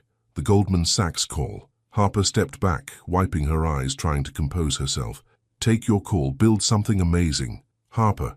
I'll go first, Harper said, understanding that one of them had to be strong enough to walk away. Goodbye, Adrian. She made it to the elevator before the tears came in earnest, made it to her car before the sobs took over completely. As she drove through Seattle's familiar streets, Harper felt like she was leaving pieces of her heart scattered across the city. But underneath the grief was something else, a certainty that they'd made the right choice, even if it was the hardest one. 2 hours later, Sage called with the news Harper had been expecting. He took it, Sage said quietly. He's flying to New York tomorrow to start setting up operations. Good, Harper managed. That's good. Harper? Yeah? He asked me to tell you that this isn't how he wanted the story to end. Harper closed her eyes, fresh tears threatening. Tell him that sometimes the most beautiful love stories are the ones where two people choose each other's happiness over their own. I'll tell him. That evening, Harper stood in her bookstore after closing, surrounded by thousands of stories about love conquering all, about couples who overcame impossible odds, about happy endings that felt within reach. But as she locked up and walked home through the Seattle drizzle, Harper knew that love had conquered, just not in the way she'd expected. Love had been strong enough to set them both free to become who they were meant to be. Love had been big enough to choose growth over comfort, possibility over security, dreams over the easy path.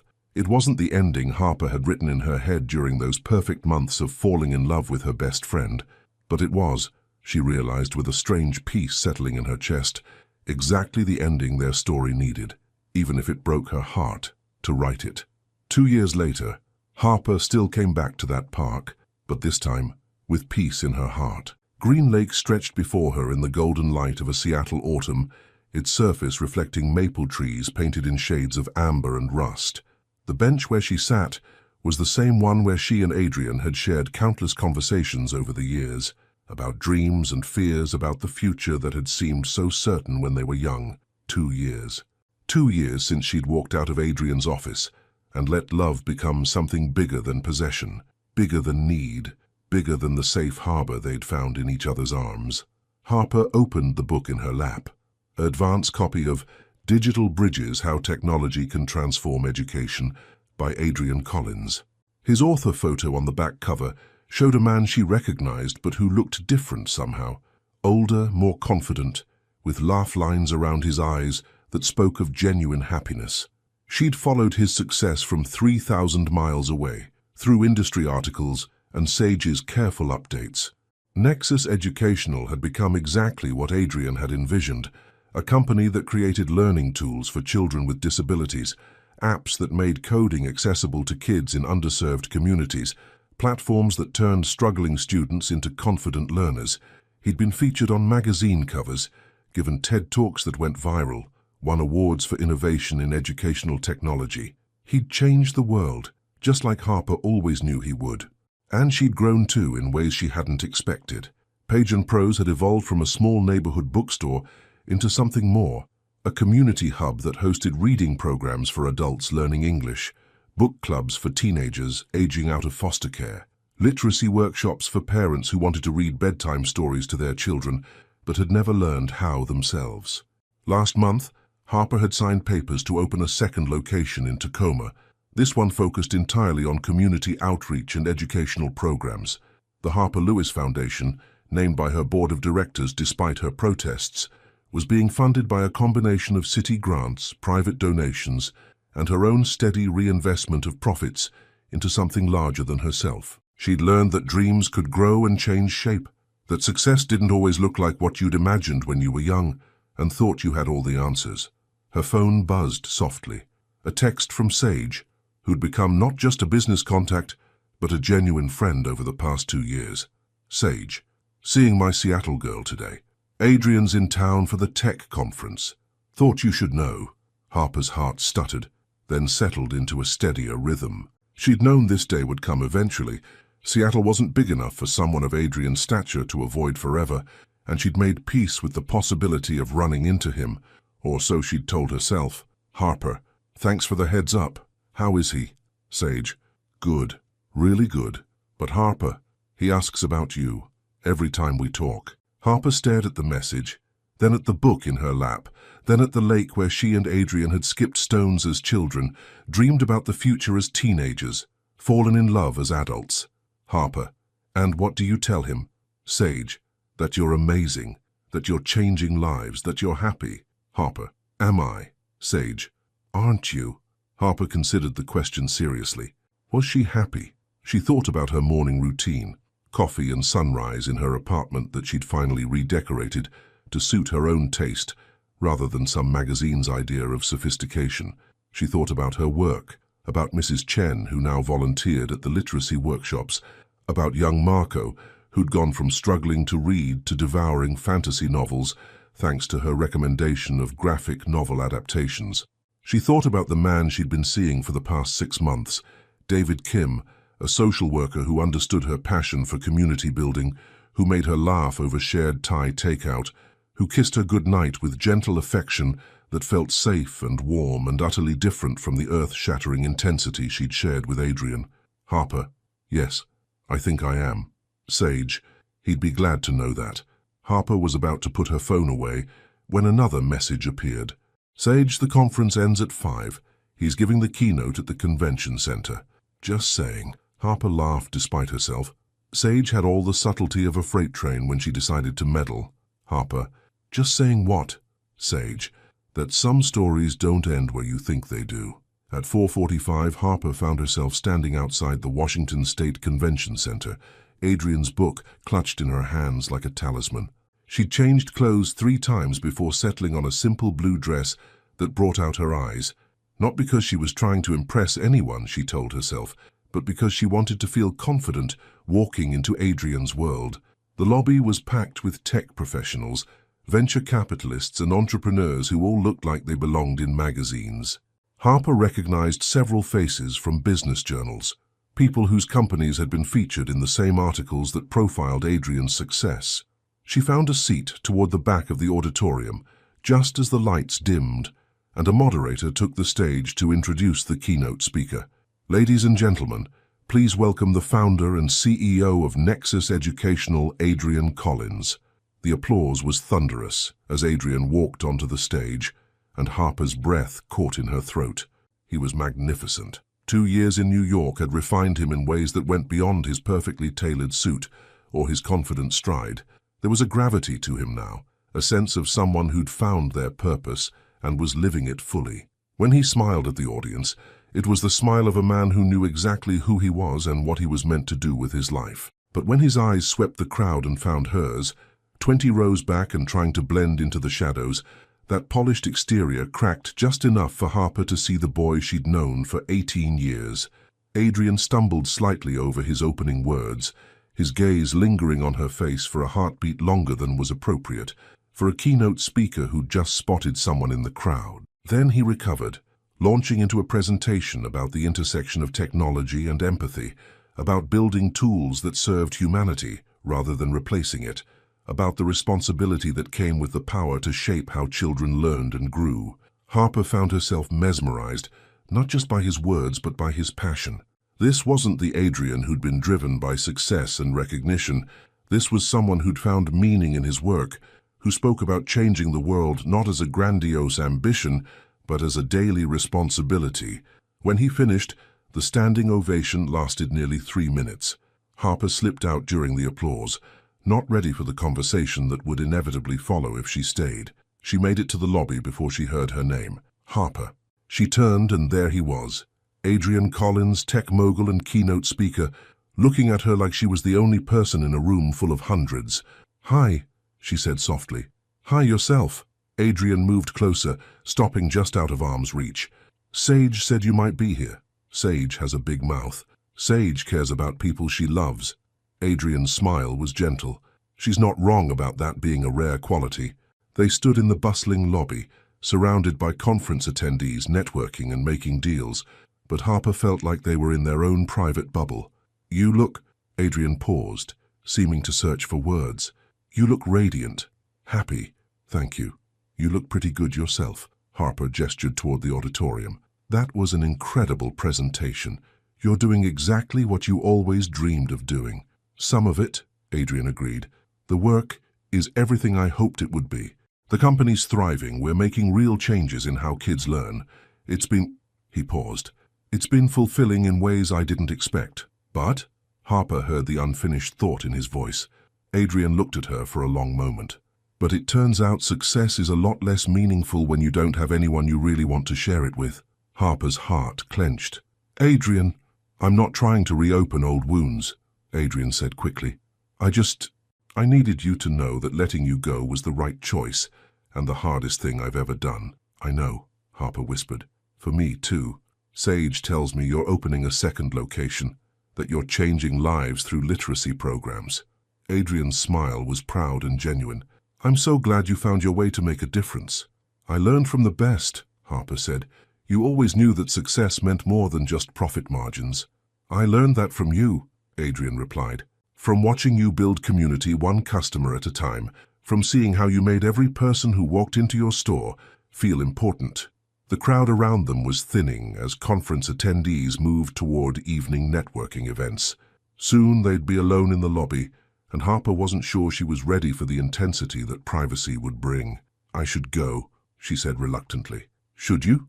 Adrian asked, and something in his voice made her pause. "Adrian, we can't—" "I know," he said quickly. "I know we can't go backwards, but Harper, I've missed my best friend. I've missed the person who knew me before any of this mattered, who could make me laugh when I took myself too seriously, who reminded me that there was more to life than the next deal or the next milestone." Harper felt tears threaten. "I've missed you too, so much." "Have dinner with me," Adrian said. "As friends. Just let me catch up with the most important person from my past before I fly back to New York tomorrow." Harper knew she should say no, knew that seeing Adrian again, spending time with him, would stir up feelings she'd worked hard to settle into peaceful memory. But she also knew that some conversations were necessary for true closure, that some relationships deserved a proper goodbye instead of the painful severing they'd given themselves 2 years ago. "Okay," she said, "but somewhere quiet. Somewhere we can really talk. Adrian's smile lit up his entire face. I know just the place. An hour later, they sat across from each other at Rosebud, a tiny restaurant in Capitol Hill that specialized in comfort food and had never cared that it wasn't trendy enough for Seattle's foodie scene. It was the kind of place Adrian never would have suggested when he was trying to impress investors. But it was perfect for two old friends trying to find their way back to honesty. So, Adrian said after they'd ordered, tell me about David. Harper nearly choked on her wine. How did you... Sage mentioned you were seeing someone. Social worker, apparently. Sounds like a good guy. Harper studied Adrian's face, looking for jealousy or pain, but found only genuine curiosity and what looked like relief. He is a good guy, Harper said carefully. Kind, thoughtful, completely dedicated to helping families stay together. We've been dating for 6 months. Are you happy with him? The question was asked without agenda, with the same tone Adrian might have used to ask about her favorite new book or restaurant recommendation. I'm content with him, Harper answered honestly. It's different, peaceful. We have similar values, compatible lifestyles. We make sense together. But, Adrian prompted gently, but it's not. Harper paused, searching for words that wouldn't be unfair to David or painful for Adrian. It's not earth-shattering. It doesn't feel like coming home and going on an adventure at the same time? Adrian nodded slowly. I know what you mean. What about you? Anyone special in New York? I've dated, Adrian said with a rueful smile. Smart, successful women who understand my world, who can hold their own at investor dinners and charity galas, women who look perfect on paper. And none of them ever made me want to turn off my phone and spend an entire Sunday in bed talking about everything and nothing. Adrian's voice was soft. None of them ever felt like home. They ate in comfortable silence for a while, both lost in thought. Harper found herself studying Adrian's face, cataloguing the small changes 2 years had brought. He was still devastatingly handsome, but there was a maturity to him now that spoke of someone who'd been tested and found his own strength. Do you ever regret it? Harper asked finally. The choice we made? Adrian considered the question seriously. I regret the pain it caused both of us. I regret that we couldn't find a way to grow together instead of apart. But regret the choice itself? He shook his head. No. We both became who we needed to become. The question is whether we can find a way back to each other now that we know who that is. Harper's heart stopped. Adrian, I'm not asking you to uproot your life again, Adrian said quickly. I'm not asking you to choose between your dreams and me. But Harper, what if we didn't have to choose anymore? What do you mean? Adrian reached into his jacket and pulled out a folder that looked suspiciously like a business proposal. I mean, Adrian said, sliding the folder across the table, what if I told you that Nexus Educational is looking to expand into the Pacific Northwest? What if I told you that we want to partner with established community organizations to bring our literacy programs to underserved populations? Harper stared at the folder without opening it. Adrian, what are you saying? I'm saying that I've spent 2 years building something meaningful, and now I want to bring it home. I'm saying that the Harper Lewis Foundation's work with adult literacy and community outreach is exactly the kind of grassroots impact we need to partner with. Adrian's voice was growing more excited. I'm saying that I've been looking for an excuse to come back to Seattle for 2 years, and you just gave me the best one imaginable. Harper opened the folder with trembling hands. Inside was a detailed proposal for a partnership between Nexus Educational and the Harper Lewis Foundation, outlining funding for expanded literacy programs, technology integration for their community workshops, and a Seattle office that would serve as the company's West Coast headquarters. This is real, Harper whispered, scanning the numbers that would allow her foundation to serve 10 times as many people. This is real, Adrian confirmed. The board approved it last month. I fly back to New York tomorrow to formally announce the expansion, and if you say yes, I'll be back in Seattle permanently by New Year. Harper looked up from the proposal, seeing hope and uncertainty warring in Adrian's green eyes. And us? She asked quietly. What would this mean for us? It would mean, Adrian said, reaching across the table to cover her hand with his, that we get a second chance to figure out if love is strong enough to bridge the gap between two people who've both grown into who they're meant to be. Harper felt tears slip down her cheeks. Adrian, I'm with David. I know, and I respect that. I'm not asking you to make any decisions about us right now. I'm just asking you to consider the possibility that maybe our story isn't over, that maybe we needed to become whole separately before we could be whole together. Harper stared at their joined hands, feeling the familiar electricity that had never quite faded, the sense of rightness that came from touching Adrian Collins. What if we try again, and it doesn't work, she whispered. What if we're too different now? Or what if we hurt each other worse than before? Then we'll know we tried, Adrian said simply, and we'll have built something beautiful together professionally, even if the personal doesn't work out.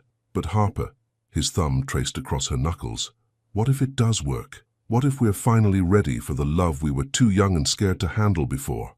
Harper closed her eyes, feeling the weight of possibility settle around her like a warm blanket. She thought about David, sweet and safe David, who loved her gently but had never made her feel like she might die from the intensity of it. She thought about the past 2 years of careful, measured happiness, of a life that was good and meaningful, but had always felt like it was missing something essential. She thought about the girl she'd been at 17, dancing with Adrian at prom, and pretending her heart wasn't breaking with love she was too afraid to name. She thought about the woman she'd been at 30, walking out of his office because she loved him too much to hold him back from his dreams. And she thought about the woman she was now, 32, successful, confident in her own worth and power, no longer afraid of loving someone more than they might love her back. I'll consider the partnership, Harper said finally, opening her eyes to meet Adrian's gaze. It's an incredible opportunity for the foundation. Adrian nodded, hope and disappointment flickering across his features. And I'll consider the rest too, Harper continued softly. But Adrian, I need time. I need to figure out how to end things honestly with David, and I need to be sure I'm making this choice for the right reasons. What would the right reasons be? Harper smiled through her tears. Because I'm ready for the kind of love that challenges me to grow instead of asking me to stay small. Because I've learned the difference between need and want, between settling and choosing. Because I love you not just for who you were when we were kids, but for who you've become as a man. Adrian's smile was brilliant, transforming his entire face. That sounds like pretty good reasons to me. Don't get too excited, Harper warned, though she was smiling too. I'm slow to make big decisions now. It's taken me 2 years to admit I was ready for this conversation. I'll wait, Adrian said immediately. I've waited 2 years already. I can wait as long as you need. What if I decide I can't risk it? What if I choose safety over possibility? Adrian lifted her hand to his lips, pressing a soft kiss to her knuckles that sent warmth shooting up her arm. Then I'll accept that, he said quietly, but I'll always be grateful that we got this chance to try again, that we got to see who we became when we followed our individual dreams. They walked out of the restaurant into the crisp Seattle evening, the city lights reflecting off wet pavement and the familiar scent of coffee and rain filling the air. Adrian walked Harper to her car, both of them moving slowly, reluctant to end this tentative reconnection. Harper, Adrian said as she unlocked her door. Yeah? Thank you for having dinner with me, for listening to the proposal, for giving me hope that maybe our story gets a different ending than the one we wrote 2 years ago. Harper looked at him, really looked at him, at the man who'd grown into everything she'd always known he could become, who'd followed his dreams and found success, but had come back for her anyway, at her first love, her best friend, the person who'd known her longest and seen her grow from girl to woman. Adrian? Yeah? I love you, Harper said quietly. I never stopped loving you. I just learned how to love myself too. Adrian's intake of breath was audible. Harper, I'm not ready for promises or plans or anything more than this moment, Harper continued. But I needed you to know that. Whatever happens next, you should know that you're the love of my life. You always have been. Before Adrian could respond, Harper stood on her tiptoes and kissed him softly. Not the desperate, passionate kiss of their past, but something gentler and more sure. A kiss that tasted like possibility and second chances, and the kind of love that was strong enough to survive growing apart and growing back together. When she pulled away, Adrian rested his forehead against hers. I love you too, he whispered. Always. Harper smiled, feeling lighter than she had in 2 years. I'll call you next week, after I figure some things out. I'll be waiting." As Harper drove home through the familiar streets of Seattle, she felt something shift inside her chest, something that had been knotted tight with loss and regret, finally beginning to loosen. She thought about David, about the difficult conversation they'd need to have. She thought about the partnership proposal that would change everything for her foundation. She thought about Adrian flying back to New York tomorrow to set in motion a plan that would bring him home. Most of all, she thought about second chances and the courage it took to reach for love when you'd already lost it once. Her phone buzzed with a text as she pulled into her apartment complex. "Adrian, sweet dreams. Harper Lewis. Thank you for reminding me what home feels like." Harper smiled, typing back quickly. "Harper, sweet dreams, Adrian Collins. Thank you for showing me that some love stories are worth rewriting." 6 months later, Harper stood in the backyard of Adrian's new house in Wallingford, watching him attempt to assemble a grill while their friends provided unhelpful commentary from lawn chairs scattered across the grass. "You're supposed to insert tab A into slot B," Sage called out, raising her beer in mock salute. "Not the other way around." "I have an MIT degree," Adrian replied, waving a wrench for emphasis. "I think I can figure out a barbecue grill." "Famous last words," Harper laughed, walking over to hand him the instruction manual he'd stubbornly ignored. "Need help? From my brilliant partner who successfully manages 2 non-profit locations and somehow convinced the city to fund our joint literacy program." Adrian grinned at her. "Never. Partner," Harper repeated, liking the sound of the word. They'd been officially together again for 4 months now. 4 months of careful rebuilding, honest conversations, and the kind of deep, mature love that came from 2 people who knew exactly what they were choosing. "Business partner," Adrian clarified, though his smile suggested he meant more than that. Among other things, the backyard was filled with their combined friend groups, Sage and her girlfriend, several of Adrian's team from Nexus Educational, Harper's staff from both bookstore locations, neighbors who'd already adopted Adrian into their community. It felt like a celebration of everything they'd built separately and were now building together. "Speech!" someone called out as Adrian finally got the grill lit. "No speeches," Harper protested, but Adrian was already grabbing a beer and climbing onto a lawn chair. "Actually," Adrian said, raising his bottle, "I do have something to say." The backyard fell quiet, everyone turning to look at him. Harper felt her heart flutter with anticipation and just a touch of nervousness. "6 months ago," Adrian began, "I came back to Seattle thinking I was just expanding my business. I had no idea I was actually coming home to everything I'd been missing for 2 years. Harper felt tears prick her eyes as Adrian's gaze found hers. "Some of you know that Harper and I have history." This earned a few chuckles from their friends. "But what you might not know is that she taught me something important about love. She taught me that if you really love someone, you want them to grow, even if that growth takes them away from you." Adrian's voice grew softer, more intimate, though he was still addressing the whole group. "And sometimes, if you're very lucky, that growth brings them back to you better than they were before. Stronger, more sure of themselves, ready for the kind of love that builds rather than binds." Harper wiped away a tear, smiling up at the man who'd been her best friend, her first love, and now something even more precious, her chosen partner in building a life that mattered. "So here's to second chances," Adrian continued, raising his beer higher. "To love that's patient enough to wait for the right timing, to friends who become family, to work that feels like purpose, and to finding your way home to the person who makes everything else make sense." "To Adrian and Harper," Sage called out, and the backyard erupted in cheers and applause. Later, after their friends had gone home, and they'd cleaned up the remnants of what Adrian declared the most successful housewarming party in Seattle history, Harper and Adrian sat on his back porch swing, watching stars appear over the city they both loved. "That was a beautiful speech," Harper said, curled against Adrian's side with his arm around her shoulders. "Did you like the part about second chances?" "I liked the part about being home." Adrian pressed a kiss to the top of her head. "And he regrets? About David, about taking the risk on us again?" Harper considered the question.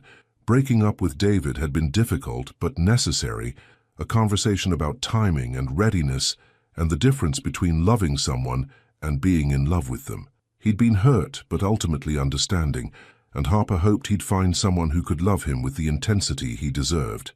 "No regrets," Harper said firmly. "Just gratitude that we both grew up enough to do this right." "What does doing it right look like?" Harper tilted her head to look at him. "It looks like two people who are whole on their own choosing to build something together. It looks like supporting each other's dreams instead of competing with them. It looks like being honest about what we need and what we can give." "It looks like this," Adrian agreed, gesturing to his house, to the life they were building in Seattle, to the partnership that was both professional and personal. "It looks like choosing each other every day, not out of need but out of genuine desire to share this life with each other." Harper smiled, thinking about their morning routine. Coffee in Adrian's kitchen while they discussed their respective schedules, kisses goodbye that lasted just a little too long, text messages throughout the day that ranged from practical updates to ridiculous observations about their co-workers. "Adrian? I'm really happy." "Yeah? Yeah. The kind of happy that feels sustainable, like we built it on solid ground this time." Adrian's arms tightened around her. "I love you, Harper Lewis. All of you. The woman who runs literacy programs for immigrants, the friend who still brings me soup when I'm sick, the partner who challenges me to be better at work and at life." "I love you too," Harper replied. "All of you. The CEO who's changing how kids learn, the man who assembles grills with inappropriate confidence, the person who came home to Seattle because it was where he belonged." They sat in comfortable silence, both thinking about the journey that had brought them here, from children who dreamed big to adults who'd learned that the biggest dreams were often about love and community and building something meaningful together. "Harper? Yeah? Thank you for giving us another chance." Harper smiled, thinking about all the chances that had led to this moment. The chance encounter at his launch party that started everything, the painful choice to let each other go, the courage to try again when they were ready. Thank you for being worth the risk. As Seattle settled into evening around them, Harper Lewis and Adrian Collins held each other on a porch swing and marveled at the strange, beautiful way love could evolve. They'd started as children who'd found friendship, grown into adults who'd found passion, and finally become partners who'd found the kind of love that was both anchor and sail, grounding them in something solid while still allowing them to grow. It wasn't the fairy tale ending Harper had imagined when she was young and thought love was supposed to be simple. It was better, more complex, more honest, more real than any story she'd ever read. And as the first stars appeared over the city they'd both chosen as home, Harper knew that their story was just beginning. Some love stories, she realized, were worth rewriting as many times as it took to get them right. This one finally was. The end. Would you have made the same choice? What would you have done in their place? Sometimes the most beautiful love stories are about growing apart so you can grow back together. Sometimes coming home means leaving first. Your participation means a lot to the channel. Please share your thoughts in the comments. Thank you so much for watching until the end. If you enjoyed this story, don't forget to subscribe to the channel, leave a like, and comment your thoughts. Your participation is very important to us. See you next time.